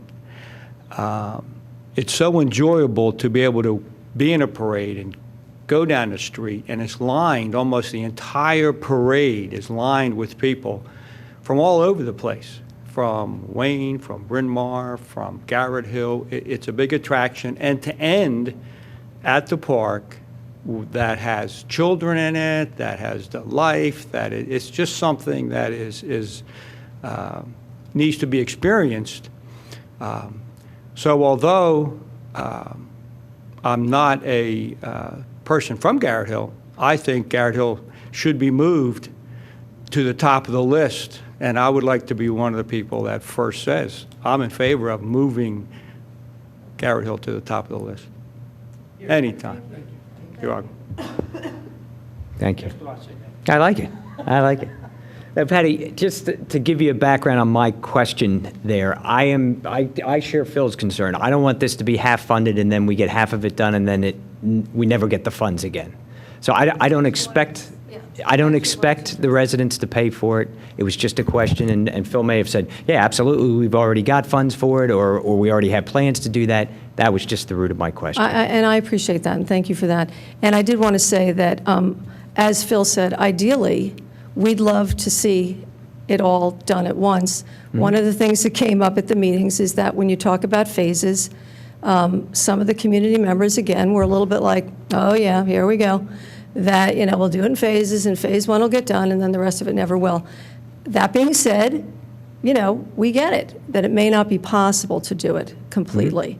But that certainly would be everyone's goal, and Garrett Hillians would do what they could to help make that Right. And I think come that's to our goal, fruition. too. We'd rather do it in one phase. I share the concern that if we start to do it in phases, it can get lost in the budget. Yeah, and I really do appreciate the interest and care that clearly you guys have shown towards us this evening as far as your questions, which I thought were really well thought out and reasonable. So thank you again. And as far as phasing would go, except for the monetary piece, you'd almost have to do it in one event, because the parade itself, if you phase this in and you only had part of the park finished and working on the other piece, it would just be very disruptive, because the whole place is filled with people. So although I don't have a vote with how we spend our money, I would recommend that the commissioners look at it in totalitarian, not totalitarian, but totality. They are, and to move it forward in just one phase. Thank you. Any other questions? Okay, Tammy, do we have to make a motion or something here? I think, well, I'm not going to speak for the rest of the board members, but would anyone like to make a motion that we recommend that this continue on and go to the Board of Commissioners and have them take a look at it, and not necessarily in a totalitarian way, but look at getting this done in one fell swoop I would if make a possible? motion that we support the concept of the improvements at the Clem McCrone Park with all of the particulars to be worked out, namely budget and so on, but we are in support of moving forward this to the Board of Commissioners for their positive reaction to it. Yep. We are in agreement with that at the current plan that's showing up there April 7th. I would like to make that a motion. Okay. Second? Anyone? Second. All in Second. favor? Aye. All right, passes 5-0. One other thing, if I could interject as well. 6. Sorry, I we think got some of 6. our park projects may actually qualify for state capital funding. I think if that's something that we could get a recommendation on as well, if that's a possibility. I don't know if you know, Bob, if that's something this project might qualify for. Having this board support towards that as well, I think could help, in trying to get supplemental funding or in totality. That's a good suggestion, especially if the board would want to make a recommendation to submit for that. I believe there's a rather high office that's up for election, I think, in November. So more than likely, I think, state capital budget, I don't think there was much money awarded the past 2 years. And this project would fall within their criteria since it's a bondable project. So that would be a project that up to $500,000 would be a great request for this. And then we can let everybody go on that to actually work the state legislature. So I think that's a good suggestion. So if the board would make a motion that we should submit for that, I think that'd be great. And then we can get the same letters of support too as well, and then go to the Board of Commissioners for that. So I think that'd be great. Yeah, I think we'd like to, if we could too, if we could get a letter of support from the board as well towards that, I think that would help with that and give that Yeah, sure. some push. Would you like to make that motion? Sure, I would move that the Park and Rec Board recommend and support the seeking of all grant funds available to get this project completed in its totality. Any seconds? Second it? Second. All in favor? Aye. Passes 6-0. Write that letter. You write that letter. I'm writing on it, okay. Maybe the Garrett Hill Committee can write it. Okay, that concludes that. thank you very much for your time. I really appreciate it. It's Thank you. great plan. We're excited. Implement it now. Do you have more to We say? have the gateway. Oh, I'm sorry. Yeah, the gateway. I got so excited. Sorry. Oh, well. But with all this money we're going to get, we'll have money for the gateway now. I'm sorry. I forgot about It's that. okay. Wow, I just like totally got that one. All right, so Kelly's going to take over this part of the presentation. If you ever dare to walk along that, I don't know if any of you have or tried On or the were sidewalk. daring enough to do it, but it's quite treacherous and from a pedestrian point of view. But aside from that, the way water moves to and fro across that, especially during like the last 6 months when we've had precipitation of any kind and then melting and then a deluge of rains. It's just, anyway, that's why we're looking at this. I think we all Okay. understand the current state. So, oh. Okay. This is the curve that comes down and goes down. There's a tunnel down below. Drainage comes down along Conestoga Road, and there's also a very steep slope all along this area that goes up to the SEPTA line. There's also a PICO right-of-way easement. We don't know exactly where the limits are for those easements just yet, but we know that the majority of the site has some form of either PICO or SEPTA easement as part of it. This area is a service parking, service access for SEPTA. And we had last week, there was a meeting, was it 2 weeks ago? There was a meeting with, here at the Township with SEPTA and with PICO. And we reviewed the plan. And they gave us some insight into some of the constraints. The issues, like I said, are the easements, the maintenance, and the drainage swale. So this project is obviously very different from the park in that there's two main components to what we're looking at.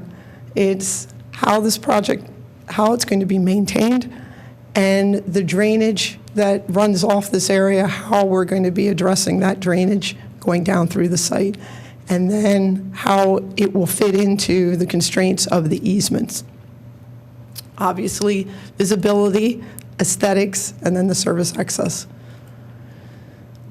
Again, just another photograph of the site. That this is the concept. Overall, the main point of this is to create a gateway for the community. And so we started by looking at establishing somewhere in this location would be some form of gateway signage.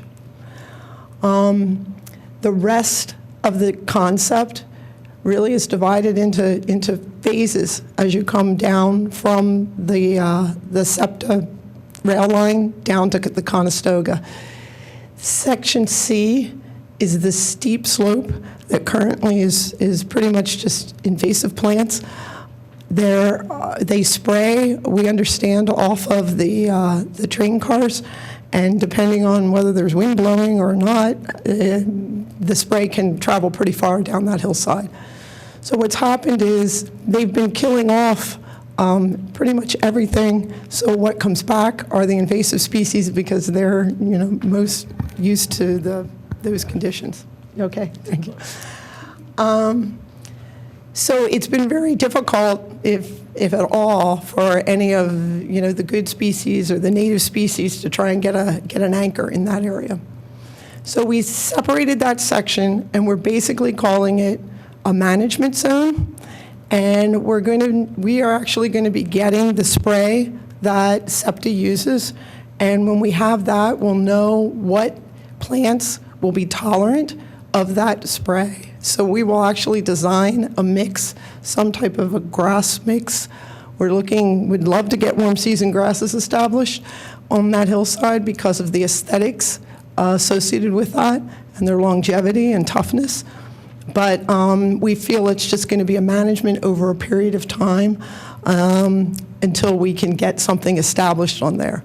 That being said, I don't think it takes away from what we're trying to do in the lower section, because the area right along Conestoga Road is the area that you're going to see the most. We just want to look at managing that slope. The next component of this is the drainage swale that runs down through. Right now, there's a lot of debris, there's rocks, there's erosion. It's really kind of hard to tell even what's going on there. But we have a topographic survey now that gives us a lot more detailed information, and we'll be running some very preliminary numbers, but enough to get an idea of the flows and the drainage that's going through that swale, so that we can conceptually come up with an approach, whether we need to do drop pools or what kind of erosion control we may need along the length of that swale. But the whole point is to contain that drainage that's coming down through, and then also to look at how we might be able to pick up some of this runoff that's coming off of Conestoga.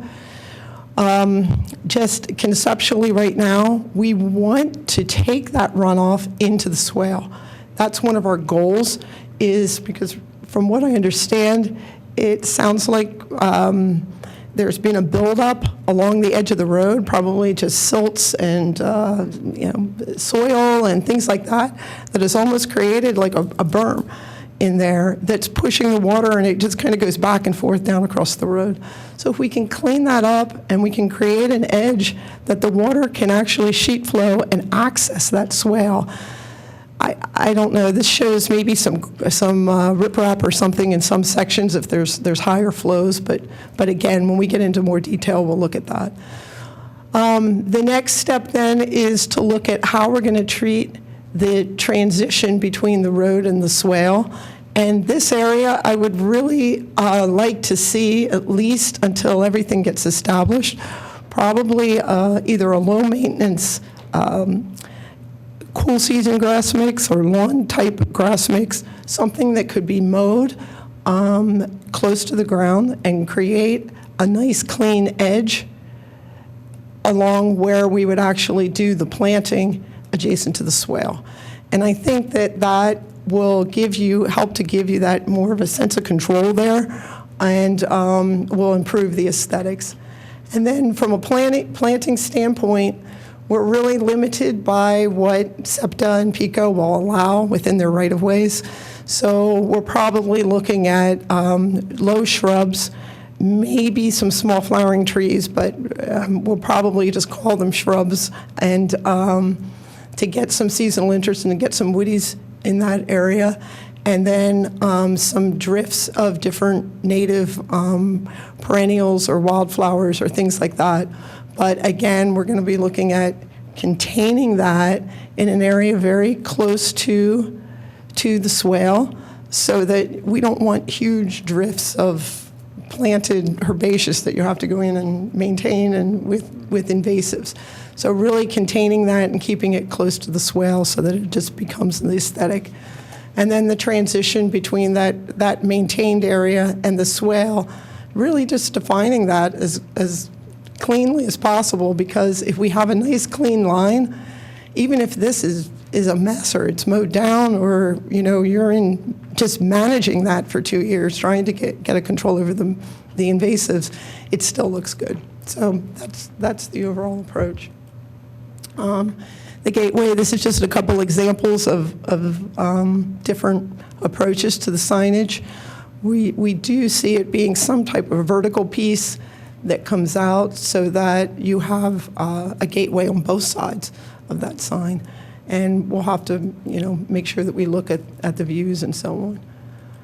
And I think I went over all of this. The warm season grasses, for everyone familiar with what warm season grasses are? I have some in my front yard. Yeah, they're considered more the prairie grasses, and they will take they actually don't like a soil that has a lot of high nutrient content or anything. They prefer rocky soils, low moisture, just really the nasties. You see it a lot on the turnpike when you go out towards Lancaster. There's actually a really nice slope of warm season grasses on the one right-hand side that have become established. So, but what the aesthetic of these grasses is wonderful because once they're established, they stay up through the winter, they stay up and they stay erect. And they have kind of these pictures don't show it, but it's almost like an orangey yellow color to them. And often you'll see them, even with the snow on the ground, you'll see these grasses staying up. And that's what we want, because that'll give you that kind of consistent look on that hillside. And it's just a matter of getting them established. The root systems can be 8 to 12 foot deep into the ground. So for the first 2 to 3 years, they're spending a lot of time putting all their energy into the root systems. So it takes time to get these grasses established, but once established, they're very successful. Different treatments, again, I think this picture is more just to show that clean edge along. It's the lines, I think, that are going to be more the aesthetic here than trying to spend a lot of money and time and, on fancy plant material. I think if we can just establish really clean lines along that area, I think we'll have some success. These are just some examples of what these drop pools may look like. Again, it depends on the flow and the quantity of water that's flowing through the system. I don't know for sure if we're going to need them, but the drop pools are used to slow the water down. They kind of pull a little bit behind that rock, and then it releases it over the edge. It's just a way to slow it down so that it doesn't erode and rip the swale apart. And then this just shows some different, some of the planting treatments that you can have along those swales that could be pretty heavily established, and again, to reduce maintenance. The seasonal interest, again, using these drifts and really getting them established, plants that like those conditions, and planting a lot close together, getting them established quickly so that we don't have a lot of maintenance. So, Kelly, any I'm questions? 100% in support of that. I guess my question goes more towards Bob and the township. This is long overdue. I mean, that's been an eyesore as long as I've been driving, been in the township for 30 years, going up and down Conestoga Road. I always thought it was a state of flux because SEPTA was in the process of doing some work there, whether they were unloading railroad timber or stones. What's the holdup? Is it SEPTA and is it PICO that gives us a hard time? This, again, is a gateway into Wayne, and it's been a stepchild because you come up Conestoga Road. It needs improvement. What's holding it back that hasn't happened to this juncture? I'll just speak on my 4 years of being here. I think one is the initiative to actually move this forward to this point. Second of all, you've had the slide under about a year ago. There was a slide which impacted the trolley there and the rebuilding of that. You have the new poles that are going up now that PICO has. We also understand that SEPTA is going to be replacing the ties underneath the tracks, so that's coming up for probably a year or so. But I think internally we've thought about in their yard or where they're at to actually enclose that in a short period of time with a board-on-board fence. But with their assistance and that of the townships, I think you've got PICO who I believe is going to step up and help funding, as well as SEPTA's cooperation in this. I think the big part is what they spoke about is that non-selective herbicide that they go through once a year and spray that just blackens that hill and just leaves all the uglies, plants that go there. I think we're probably at the best point right now to see this take place and in a good position for this.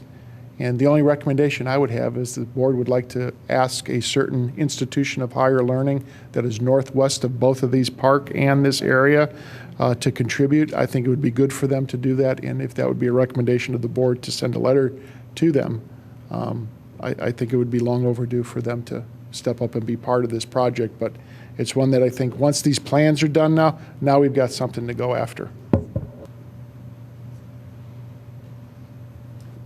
I have a question about the invasives. Can we go back to that? If the invasives, how do you make the line clean between the invasives and then the grasses? I mean, I see the grass line is, but what about on the other side? On the other side, I always explain it that almost like a golf course, okay? Sometimes golf courses, you'll have the rough, but then sometimes there's areas that are very, wild and natural. And the aesthetic is really in that line, a well-defined, just that curved line, how that's defined, that it looks like it was put there for a reason.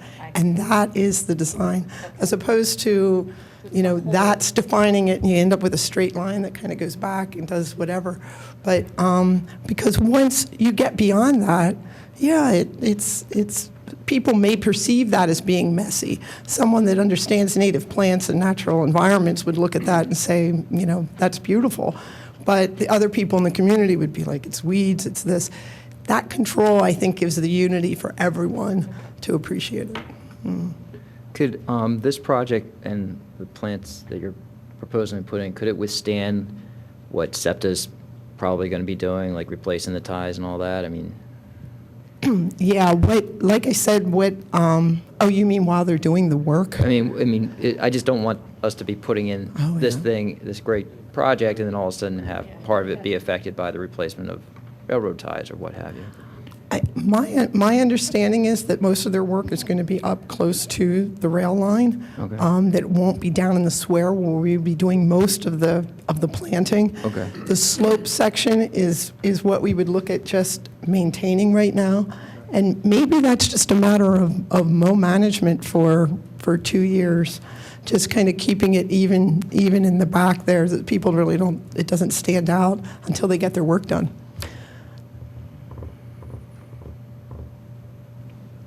Any other questions? I just have one question. If you look up there at E, a little bit to the right of that, you have the green.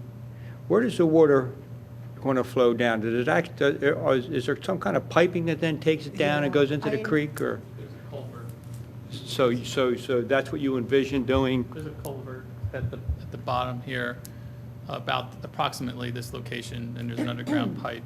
Oh, and it just goes. There's a neighbor's fence here. This is going into the tunnel. Right. There's a neighbor's fence here. I tried to climb up on top and look out and beyond to see where it went to daylight again. Right. And I couldn't find the daylight. I couldn't find out where it went after it crossed the street. And I wasn't Well, going to crawl. that would be like what my concern would be, to make sure that if we are doing that beyond there is actually running fairly well, and where does that actually go? And Yeah. what we'll be doing is not going to interfere downstream, so. Yeah, if anything, what we're doing here is positive So you would and be takes the retaining more pressure, of- quote unquote, pressure off the back end of that. So if that back end is experiencing problems, what we're planning on doing here strategically is going to alleviate, sort of, slow things down. Okay, so, and So- some of the water that runs down there, does it come from the old Rosemont school? Come down along there too? So, Those buildings, the corporate park up at the top. well, yeah. Yeah. So, yeah. Where your Where you're point is. right in through there. So we're actually dealing with fixing, well, whatever. We're dealing with the water that's coming, is that water coming from them? I think it's contributing. And again, I haven't been out there with an umbrella to really watch it, Okay. but what I've been told anecdotally is, it's a lot of sheet flow from the road. And then obviously with this steep slope, you're getting a lot of, rainwater contributing to this. So you're getting it from both edges. So- and it is originating, the momentum, if you will, is at the top, and then gravity's just moving this back and forth all around through here. So if we're looking at other avenues for funding, is there any way we can ask these people on the other side of D, because you're going to be taking care of that? Because I know some of our ordinances are looking at the flow that's coming off of that corporate center is impacting on this. So is there any way, when we're looking for people to contribute, that we could look towards them? Well, I believe that there was a stormwater management system installed in the parking lot there, so I don't think they're going to contribute much more. But I think as the discussion goes up here, that as it crosses Conestoga Road, there's an issue in the wintertime because the water sheet flows over the top of Conestoga. It freezes, becomes icy there. the possibility of maybe taking that water under the road, Right. which again falls under stormwater management, so that may help with that intersection down there. But I know that that is an area which Public Works has to concentrate on because of that sheet flow over ground. Now, this is related, but not directly. So if somebody upstream on D, suppose they put this stormwater management facility in there that is supposed to work very well, as the township, are we able to look at those and measure whether or not they're working with the way that were designed to work? I'll say that this is the first project I've ever seen that a public entity has installed a system on a private property. This is a project of that. I think what we're looking at is measuring what does that system actually do, because Mark, I'm not sure if you're aware, but I'm not sure how much maintenance is actually done on that system as well. Okay. So this is kind of a unique type system here, but it's something we could take a look at though to see if that's actually functioning and doing what it's supposed to be doing. Yeah, because again, I think what we need to do is put Garrett Hill high up on the priority list, because when that was a former school up there. When that was kind of put through, it wasn't put through very gracefully for the residents of Garrett Hill. So anything we can do to move them higher up on that list. As a Wayne individual, I'd like to contribute to that effort to move them up. Thank you. Have you given us an estimate of price on this? This we don't. We do not have an estimate on this one yet. We needed the survey. We have that now, but we have some more detailed work we have to do. Yeah. Okay. Any other comments? Are you looking for conceptual? What are you looking for? Or is this just a conversation, or are you looking for us to do something? I think Bob was saying that he would like a letter of support to some of the, to support this for, you're going to go forward with an institution possibility? I think that they should contribute towards this, and Okay. based on the size of the project that is going to be to the northwest of this. What Again, would be I the think best this- thing for this board to do, to write a letter in support of that In support to of the this- Board of Commissioners? I would say to the commissioners, as well as if you'd want to send one to that, to the institution. And I assume we're talking about Villanova? Correct. Now, would that letter should really come from the chair of the Parks and Rec Board, correct? Supported by us, that, you know. Don't think so? Let me ask you a question. Is this really even a Parks and Rec issue? Come to think of it. I mean, we're talking about drainage, we're talking about gateway beautification. It's not I a think park. because of, it's an open space area Well, do that we we're own it? involved in that, it's, you know, that, Is that our property? and is there anything I don't know. negative that would accrue to us if we did write a letter in support of it to the board? You know, rather than saying nothing, you know, conceptually, we're saying we are in support of this project as a gateway enhancement, you know, to the township, similar to the Uncover Park that we're going to talk about this evening, you know? That's a passive type park. That's how I see it. Well, it's similar to the Gateway project coming off the Blue Route, and there's a Yeah. Gateway project coming into Wayne. This would be Gateway going into Garrett Hill, I would assume. Well, it's coming into Radnor Township. I from- don't want to from the separate east. saying it's Garrett Hill. Are you It's coming into Radnor, Radnor? it's my but- township. No, you're in Radnor Township. No, except Well, Radnor it's not Township So what's starts it a up in my Gateway going ward. into? Yeah, It's not a so- Gateway coming You to know. Radnor. Yeah, Wow. You're in Radnor Well- for a long ways. Radnor goes. And I think that, I would just like to see it move forward, and the thing me that, too. what do we have to do to move it I forward? think the recommendation would be to the Board of Commissioners, Recommend both. and I'll carry the message also.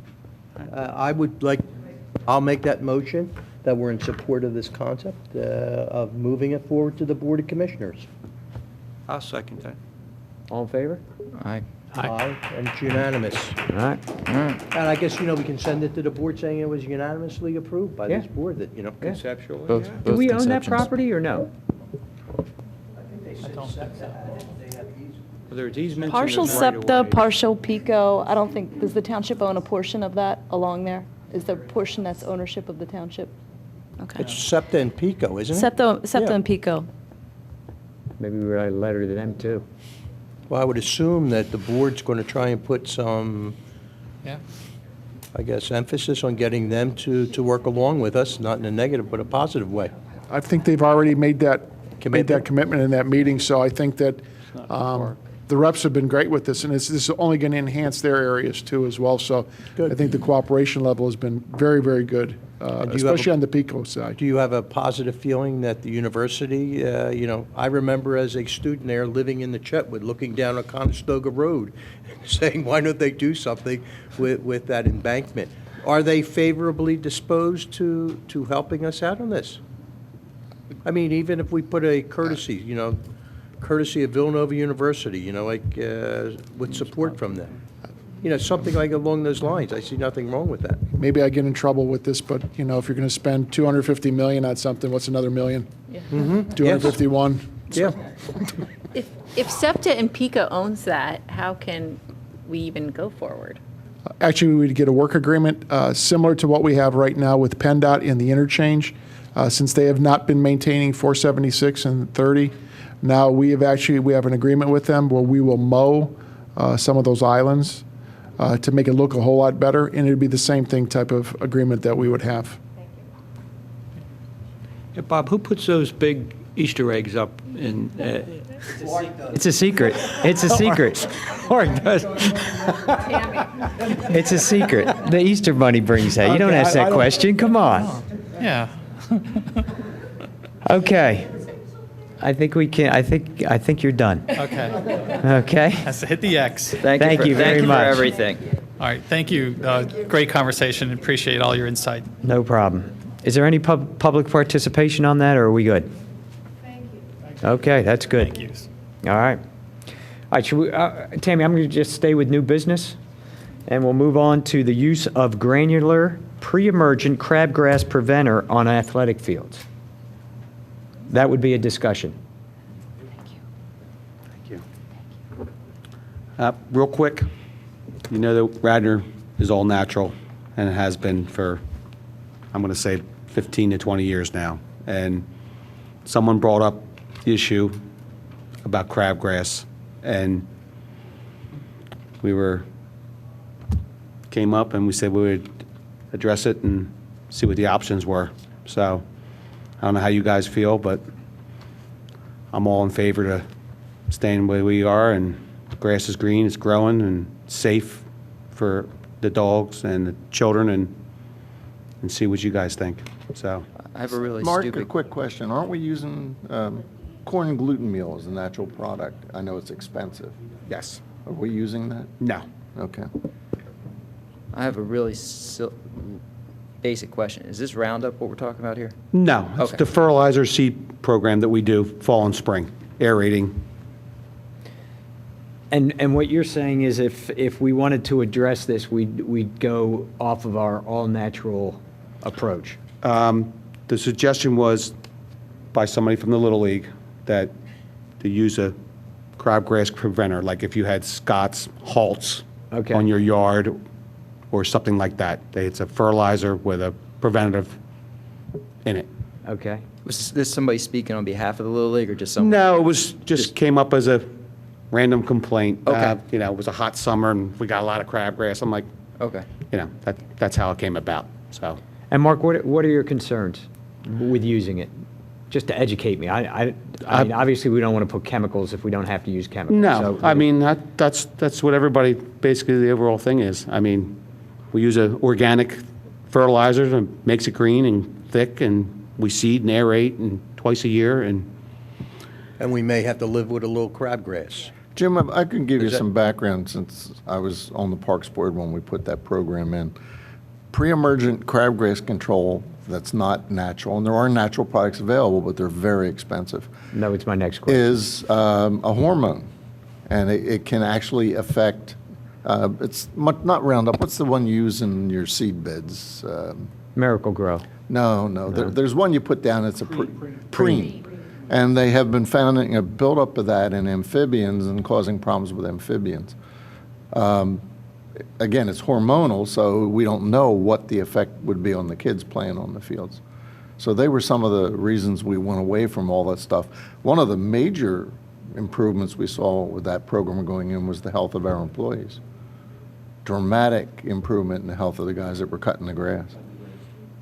it was the guys on the big mowers, Yeah. the stuff falling up and breathing, you know. It's improved. It's, The downside to using that would be, I guess, the one concern that was surfaced by an individual, a little too much crabgrass at a time of the year. It was just an extremely hot, dry summer, and as you know, in your own lawns, if you have, My Well, lawns see, are all I've been weeds, so convincing I don't my have, I wife don't have that problem. I got all try weeds, to so it's not grow an issue. crabgrass. So Mark, can you give me an estimate? What do you think coverage-wise we have in crabgrass as opposed to regular field grass? I mean, are we talking 2%, 5%, 10%? if I was to guess, I'm going to say between 5 and 10. Okay, That's all. depending on the field. Yeah, depending on the field and depending on the dryness. Crabgrass thrives on dry, hot, but when you have a nice, We had a lot of wet. I don't think we're going to have that issue for a while. yeah, I mean, you know, but even then, you say if you do your lawn, I don't know if anybody treats their lawns at home or sees somebody has service, crabgrass grows along the sidewalks and cracks, and it's, I don't, but That's what makes my lawn green. Yeah. I'm happy with crabgrass. Keep it going. That's all I got. I'm with you, so. All right, so we don't need to make a motion or anything. I think, at least my opinion, if we all want to give opinions, I'm in agreement with Mark. He's the expert. I don't think, I've got kids playing baseball, number one, or one kid playing baseball. I don't want them running around in chemicals. If we can keep it as natural as possible, I'm in agreement with that. If anyone else wants to comment? I would just like to comment that if we look at it and we realize the fantastic job that Mark and his crew have been doing over the years, and our baseball fields are almost second to none compared to around other places in the area, I think I'd always move forward with the recommendation from Mark and the guys who are doing it and doing such a great job. So I'm in favor. I think we should make a motion. Thank you. Yeah, I think we should just make a motion. Motion away. I move that we accept the recommendation of Mark and that we continue with the process that's been used on the athletics fields to date. Anyone want a second? All in favor? Thank you. Is that an iPad? Yes. Yeah, 6-0 then, on that one. Want to get my numbers right. All right, on to the next one. On Keffer Park. On Keffer Park. Signage. Did you want to talk about that, Tammy, or, oh, Bob? As the development agreement that was approved by the board, Bentley Homes, who are building the homes there along Lancaster Avenue down towards County Line Road, one of the agreements that they had was to replace the sign as a new sign for the park, as well as a new entrance sign to the park. This is Bentley's first shot out of the box with this sign here. We haven't really moved with this for quite a few months, but this will be something that'll be coming up here shortly. So just wanted to kind of get the Parks Board input on this sign. It'll work in there, something to welcome to Radnor Township, the best community on the main line. Unkefer Park, the idea is to use solar lights to illuminate that as well as illuminate the flag. Some additional plantings. The only concern as part of that is the large stones that sit there more than likely will be relocated or repositioned within that area, whether there was any objections to moving those or relocating those. But we think that this will greatly enhance the gateway into the township on Lancaster Avenue, and especially since it sits right across the street from our neighbor to the east, their park, which I think their sign is almost falling down, I think. But that's where we're at right here. Looking for any comments or input or suggestions you have on this as we go. We prepare to go back to Bentley Homes to further develop this sign. Was there any significance to the placement of the stones to begin with, or was that just part of the conceptual design? That's part of my time. It was, you have the copy of the long-range plan that we did in 87, 88. It's described in there. It was someone's idea. I forget who the design, we had a design consultant that was doing gateway stuff for the township. And I've always referred it to as our own little Stonehenge. Okay. Yeah. Are there that many rocks? Supposedly, it is tied into Radnor, Radnorshire and Wales and Welsh and, The actual Yeah. placement of the stones Yeah. is somehow tied in. well, they're supposed to be placed as something like Stonehenge would be, but I don't know that we ever got out there and made sure that, the solstice. on a lunar solstice eclipse. cuts through two of the rocks or something. There's one coming up, so we might be able to, test that theory. So I guess the question is along the lines, I mean, are all stones moving? Are they gonna have to pick up every one of them and move them? How far do they gotta move them, and why do they have to move them? Why can't we put the sign somewhere else? We could. From a personal perspective, not sure what it does to enhance that area. What do you mean, the rocks or the sign? The rocks. Okay. Okay. But I understand there's a significant amount of investment into those and then the sealing of those, and not really sure of that, but I think we can greatly enhance, because that's the gateway right there as you come up Lancaster. Right. That's your gateway, and I'm not sure if that sells a great message of Radnor Township without some signage and some additional landscaping there too as well.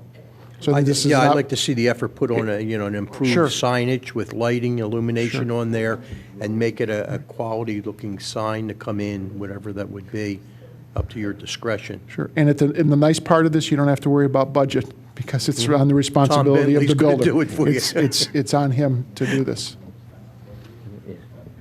Has the builder committed to a budget for it? He actually is part of the agreement that the Board of Commissioners stipulated within there. He has to put it into the township's approval. So I know we won't end up in the high six figures, but I'm sure this will be something that we're not going to settle on something just as a cheap way to go. And especially too there for his development just up the road, I'm sure he doesn't want to be able to do that. Now, one of the things that I know Tammy and Steve have asked of them, that if there was a small recognition of Bentley Homes on the bottom of the sign, that means the dollar investment goes up. So that's not a given. So that's another consideration also too as well.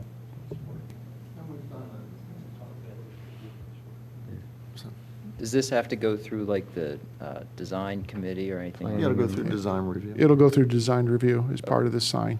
And this But is, and this is the first draft essentially? That's it. We're actually looking for, again, the final feedback here we'd get from you to enhance on this, and then we would go back to him and come up with another element of this sign.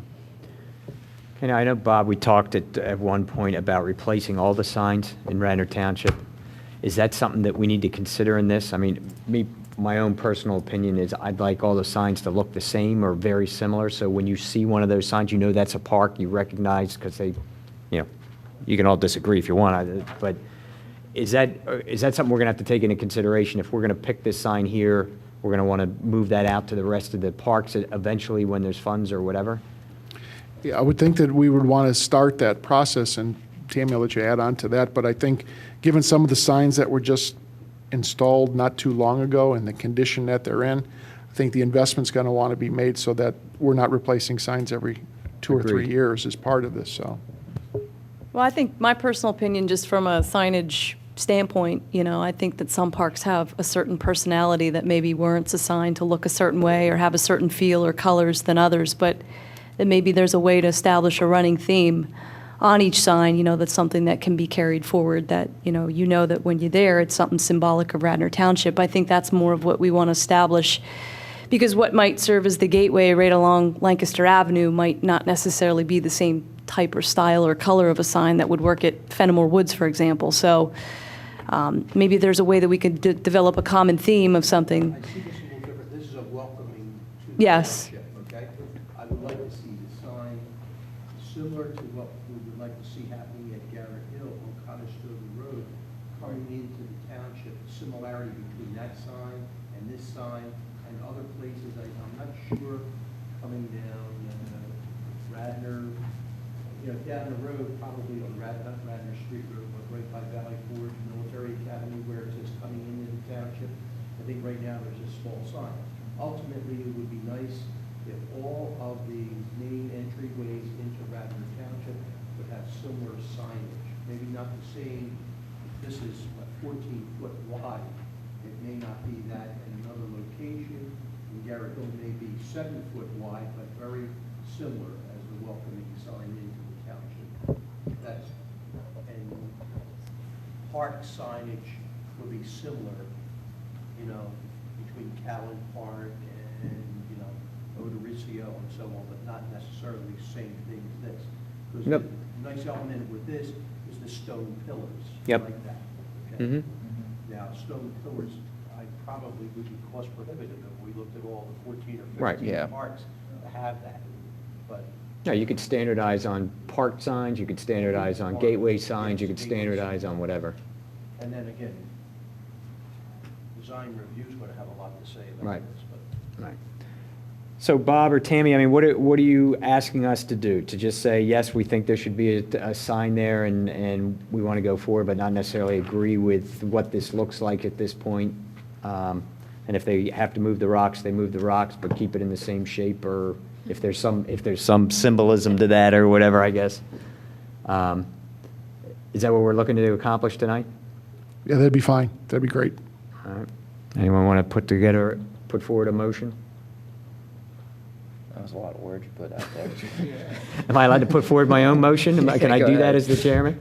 Okay, I'd like to put forward a motion that we move forward with investigating these types of signs or having a sign put there by Bentley Homes, and if it requires moving the big Stonehenge, that we get it put back at least as close as possible to the same original shape, and we start to look at signage for not only this, but the township. I'll second that motion. All in favor? Aye. 6-0.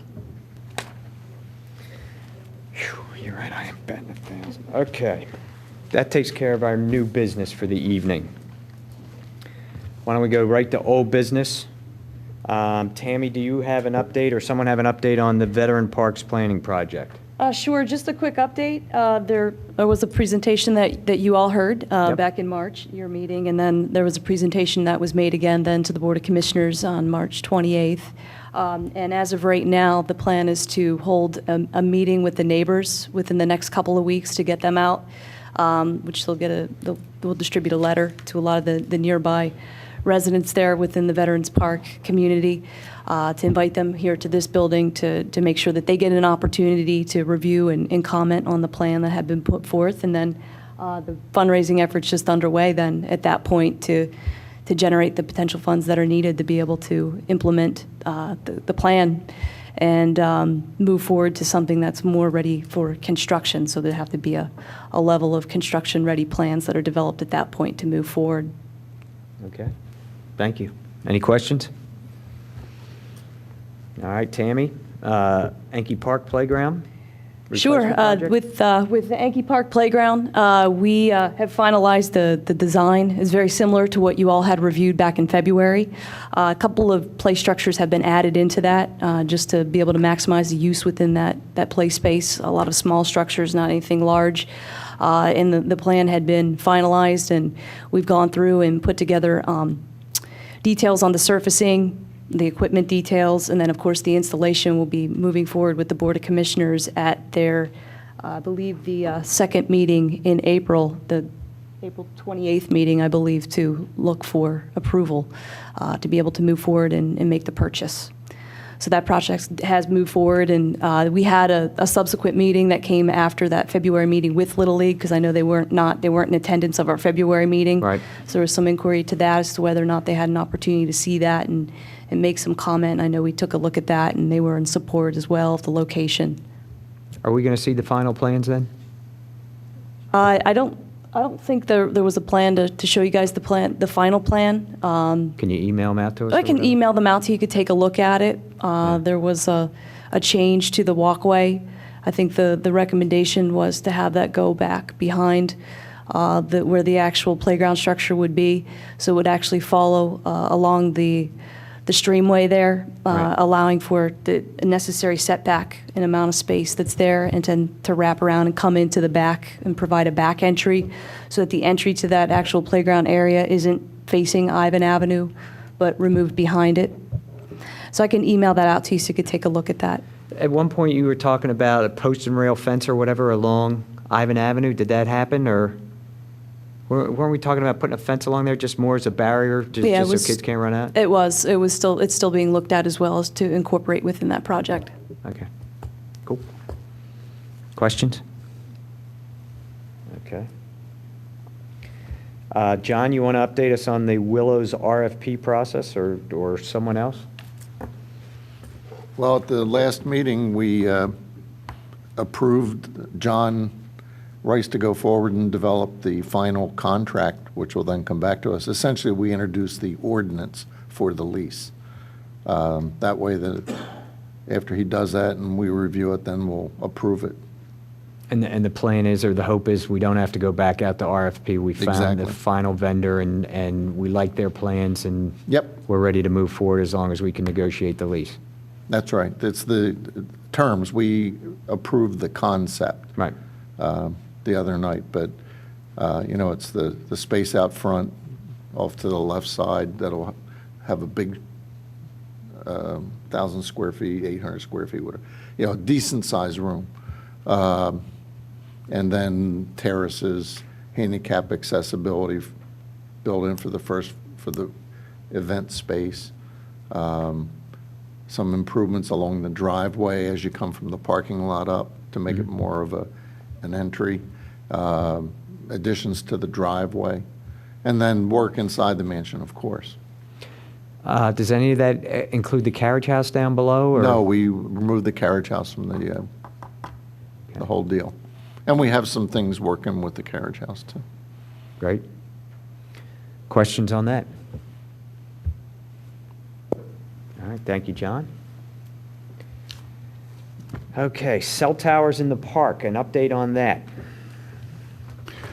Yes, since your last meeting, and I want to thank you for having that discussion, also an article ran, so we have now 2 additional firms who are now going to be submitting proposals. So as soon as we review those, more than likely we'll be back in front of you at your May meeting with a recommendation and discussion that would have layouts, and then we would also have the potential firm here to answer questions and come with drawings, where these would be located, the impacts, the dollar value, and the improvements that would be associated with that. So it has been beneficial to be in front of you here, and more than likely, I believe the numbers are going upwards for these potential projects. So Tammy had asked that give you an update of where that stands at this time. Thank you. In addition, I think Tammy had forwarded us a message. I had it printed somewhere. I can't find it, but an email in support of it from one of the local residents, I think, that lives right behind the Willows and has an issue with getting cell services, especially in storms and power outages and things like that. I'm sorry, I had it here. I can't remember. If it would be okay with you too, we may want to invite Delaware County, Delcom here, to talk about their communications, as well as the Radnor Fire Company and also police as well, any issues or concerns they may have, and discuss that as well, if that'd be okay. Yeah, fine with us. The more information, the better. Okay, now I lost my agenda. Got it. All right, so now should we start the meeting?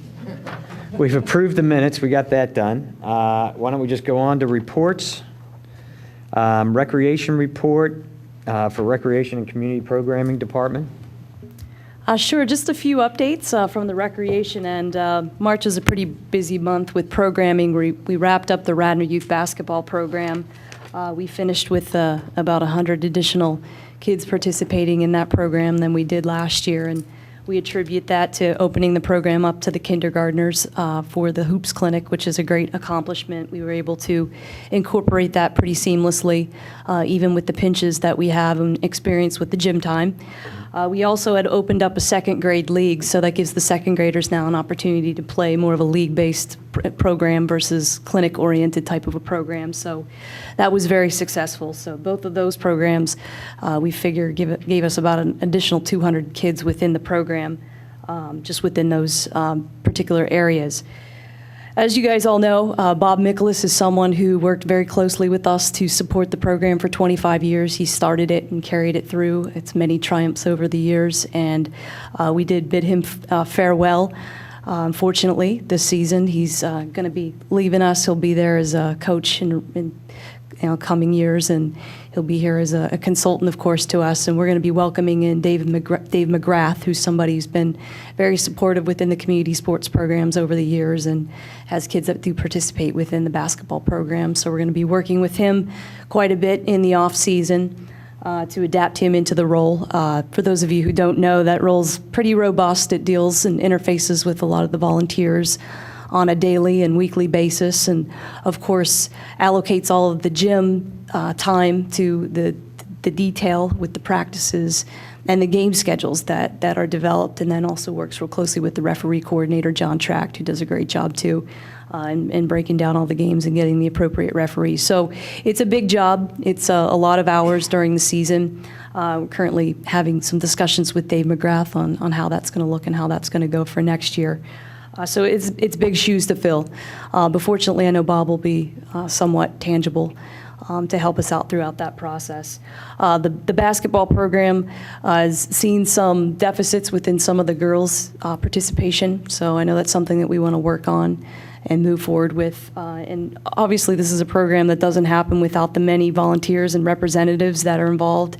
So I just want to take an opportunity to publicly thank them for all that they do. We don't always get around to see those folks on a weekly basis, but we know that they're out there and they drive the program and they make it the success that it is. So we definitely rely on them to be able to have the success that we experience with it. So I wanted to thank them. Also in March, we had, for the first time, we did an early bird registration with the popular Radnor Day Camp program that happens over at the high school. That concluded on the first day of spring on March 20th, and we had about 120 registrations that came in as a result of that, so it was the first time for us to have that many registrations at this point in the season. And the registrations are still coming in, so we're excited about the program again. In the process of hiring the staff, which is a big job, we bring in approximately 30 to 40 part-time seasonal folks that join us that range from teachers that run a lot of our specialty areas and coordinate a lot of the programs, and then we also have some young folks that join our staff as well as camp counselors. This year we're going to be welcoming a new director. Her name is Mary Beth Roishi. She's actually been with the program for 8 years, so she's somebody who's come up through the ranks and has a strong familiarity with the camp and how it operates. One of the biggest challenges that we do have with the program this summer is that we are finding an alternate locations for the pool. Radnor High School's pool is going to go under some maintenance for the summer, and that is a big component that parents look for in terms of registration with that program. So what we're planning to do is piece together some options with some of the private schools that have outdoor pools, like Eastern University, Notre Dame Academy, Hilltop Preparatory. So we'll be busing the kids to try to orchestrate somewhat of a pool-based, swimming program to incorporate that within Radnor Day Camp. So that's something that we've been working a lot on and trying to put that together. And then, of course, once the pool dehumidification system gets replaced, we'll be back in there next year, of course, again, and moving forward with the program as we always have. March was also really busy with events. We had the spring extravaganza just this past Sunday at the institution that nobody wanted to talk about earlier, Villanova University, and they welcomed us with open arms. We had a tremendously successful day. It was a beautiful day. For those of you who came out and joined us, I know we had several members of the Parks Board come and actually participate. We had approximately 3,000 people participate, so it was huge for us, and Villanova provided a lot of the daytime coordination for us with the logistics on site with some of the security and the staffing that assisted us throughout the day, provided the location, the tables, the chairs, the concessions, and things that went along with that. And they too were excited about the event, and they want to have us back next year. So we're already looking at the calendar for 2015. So it's just kind of the role of a programmer there is always thinking ahead to securing the space and securing the program. So we were excited. We think everybody had a great time. We had some great prizes. We also ended up on the front page of the Suburban, so I provided you guys a copy of that. It was in today's paper. The gentleman that actually played the role of the Easter Bunny was Ben Cooper. He actually works for our finance department. So we want to give a thank you to him, and the Wildy Cat, of course, who is the Villanova mascot, was there as well, and provided a lot of engagement with the kids. So it was a great day, very successful. That weekend we also had, on Saturday night, we did our first Zumbathon at the Radnor Activity Center. It was a fundraising event for the American Lung Association. We had almost 100 people there, so that was a success as well. Also coming up, we're planning for Arbor Day, so that's going to take place on April 22nd, Tuesday, April 22nd at Radnor, Friends of Radnor Trails Park. right there adjacent to the Trails Park entrance, Radnor Trail entrance. We'll be working with the Cub Packs 19 and 371. We'll be doing some tree plantings. We're going to be planting some bigger trees than we have in the years past. So that'll start at 6 o'clock. We'd invite you to come out to that if you can. And I can forward some information out as time gets closer. We also have the Trout Derby coming up the weekend of the 26th. We have a tree giveaway program, which Mark will talk about in a second. And then we also have Wheels of Wayne, which is going to happen on the 27th. So it's been a very busy planning time for us for some of these big events. Last year's Wheels of Wayne event, which is on North Wayne Avenue, drew about 3,000 people. And it was really just a fantastic day. It's a car show event for the first time that was held in Wayne. It was a huge success. As far as just to focus on events a little bit, I just wanted to also let you know that we won an award from the Pennsylvania Recreation Park Society for the Fall Harvest and Great Pumpkin Patch event. That's an Excellence in Programming Award. It's something that we've been trying to attain for many, many years, so we're excited to receive that. We believe a member from the PRPS is going to be at the April 28th Board of Commissioners meeting to give that to us, so we're real excited. That's a great feather in our cap and That's something great. that we've been working on for a really long time. Congratulations. Thank you. Appreciate that. Also, scheduling the fields has been a big part of our jobs in March. With a lot of the snow still on the ground and the fields obviously being soggy. We appreciate all of the many sports organizations that we work with, just with their patience. I know that fields have been shut down a lot, Yep. and a lot of that has to do with just trying to get everything dried up and so that it's not damaged or in disarray during the busier seasons, of course, as we near into summer.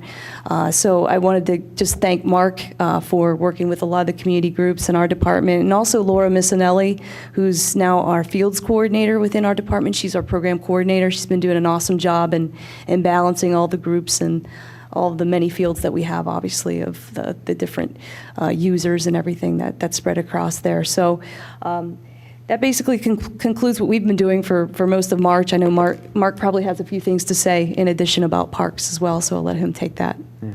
Today's the first day they're all open, isn't it? No. We've had a few days. The ball fields, at least. I mean, it seems like today's the first one that there was all opens on that email. That was good to see. There's been a few, but not many. Okay. And we're trying to work through it, and everything, opening day went really well, and so we're working hard. Yep.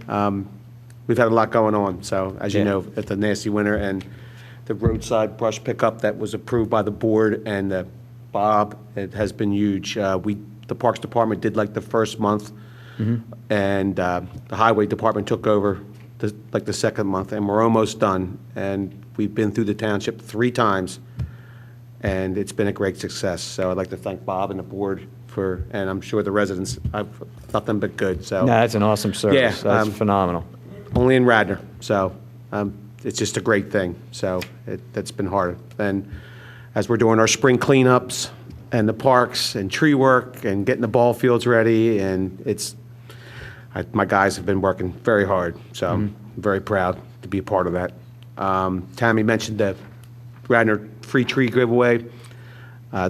I believe I had a meeting this morning with Kimberly Donchez, and she does a great job. And I can't say enough. We all work together real hard, as with Tammy and her department.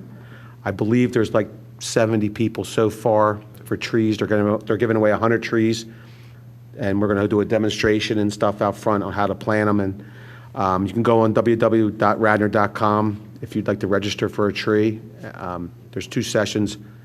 It starts at 9 on the 26th of April, 9 to 10:30, and then 10:30 to 12. So we're going to have everything set up out here. Come around. This is different than the street tree program where they come and put. Yes, this is That's different. like a fall thing, Yes. I think, right? Yes, it is. Yeah, So, okay, great. This is another nice program, and Nice. you want a nice 3 to 5 foot tree. It's in a 5-gallon container. You can put it in your car, take it home, and we're going to have mulch available for the residents and show them how to plant it. And it's all another part of the Arbor Day thing that we're doing. So Beautiful. it's good stuff. So Beautiful. That's pretty much it. All right. Thank you. Who sponsors that tree giveaway? I believe it's the Conservancy. That's right, Chanticleer and In Radnor Chanticleer? Conservancy. Right. Okay. That's Is the Radnor Trail now open? Yes. Okay. The trail is officially opened and inspected by the arborist, and once again, as Bob was done right away. As soon as we could get up there and get the bucket truck up there, all the trees that were marked dangerous have been taken down, and all the damage from the ice storm was taken care of by the township and the Great, Parks thank- Department. So, thank you. Yep, thank you. Does anyone have any comments or anything from Mark about the parks that you're a steward of? I have a small comment, not just about the parks I'm a steward of, but I wanted to say that I really appreciate that email from, I guess it comes from Laura Yeah. Sinelli, with the field status, because that's helpful not only as a steward, I'm also the coordinator of the umpires for the International League. Okay, there you go. So that's helpful. That information is valuable in a lot of ways, so that's been great. Yeah, it's huge. Laura and I work real close together, as with Tammy, and And is that new this year? We've always tried to blind copy the Parks Board so that they were aware of what was going on relative to the fields. Okay, that's helpful. Yeah. Mark, great job. Parks Thank look you. great. They look great, and the roadside pickup was awesome. No. I mean, that was just a huge help for everybody. just so. really good. Yep. Only in Radnor. Yep. That's Thank you. I just have one comment Yeah. on not my park, but the Veterans Park coming in off of Midland. And I'm not sure how far along this strip that goes in, but a lot of the trees that were there's at least two, I don't know, 30, 40-foot trees that very close to our line that fell over. You may have gotten them already. Yes. Okay, thank you. We did. They're off the path, and it was on our list. Good So, job. Thank you. All right, other reports. Luke, EAC? We had a very short, brief meeting. No report on that. So. Chuck, school board? The school board just wanted to show its commitment to the park board by sending me here tonight rather than going to the budget hearing Thank and the you. budget workshop. And it's my pleasure to come here. It is a pleasure to have them, right? We can bring up all-day kindergarten here, too, if you want. Right, yeah, you want to bring that up? Okay, Pat, anything on trails or open space? Well, Phil's joining me this evening, right? He's a colleague of mine on the Greenways Network. The next public meeting is this Monday evening, and I'd encourage you to come out and see some of the input from the community.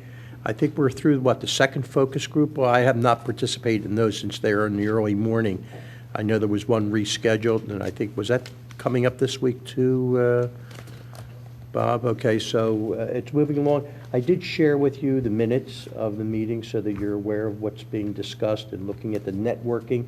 The focus is, again, looking at all of the open space areas and looking at how we can get connectivity in the township for everyone. So it's not focusing on parks per se, but looking at all the open space and connectivity, walkable, bike riding, and so on. So, and I also shared with you, Simone Collins helped develop the survey that's currently on the township website. If you haven't responded already, I'd encourage you to do so. You see some of the results of the 18 or 19 survey questions that were posed to the community at large. So it's interesting to see reactions of the community to the various parks that are out there and the ones that are using. I do have a question that's going to come up on the Wednesday meeting. A few people indicated that they utilized the West Plain Preserve. Last time I went through there, it was kind of a wetland. I don't know how many people utilize it, though, but it is interesting to see the results coming out, so I'd encourage you to review that. All right, thank you. Right. Okay, I actually do have a shade tree report. We've got an issue in Pennsylvania called the emerald ash borer. It's a beetle that's eating the ash trees and killing ash trees. And it's in 47 of the Pennsylvania counties. It's moving this way. They've been found in Montgomery County. And the shade tree committee is trying to put together a subcommittee to maybe try and address this. One of the biggest issues from a township standpoint is about 40% of our trees in our parks are ash trees. And that could be a significant blow to the trees in the parks if we get an infestation, because it kills the trees. There's nothing they can do about it at this point. So we're actually putting together another committee to kind of talk about prevention or how we're going to handle this if they do end up in Radnor. So that's it. That's it on the agenda. Any public participation? None. Okay, we can adjourn. Meeting adjourned. Or no? Do we have a motion to adjourn? I'll make that motion. Anyone a second? All in favor? Aye, 6-0, passes.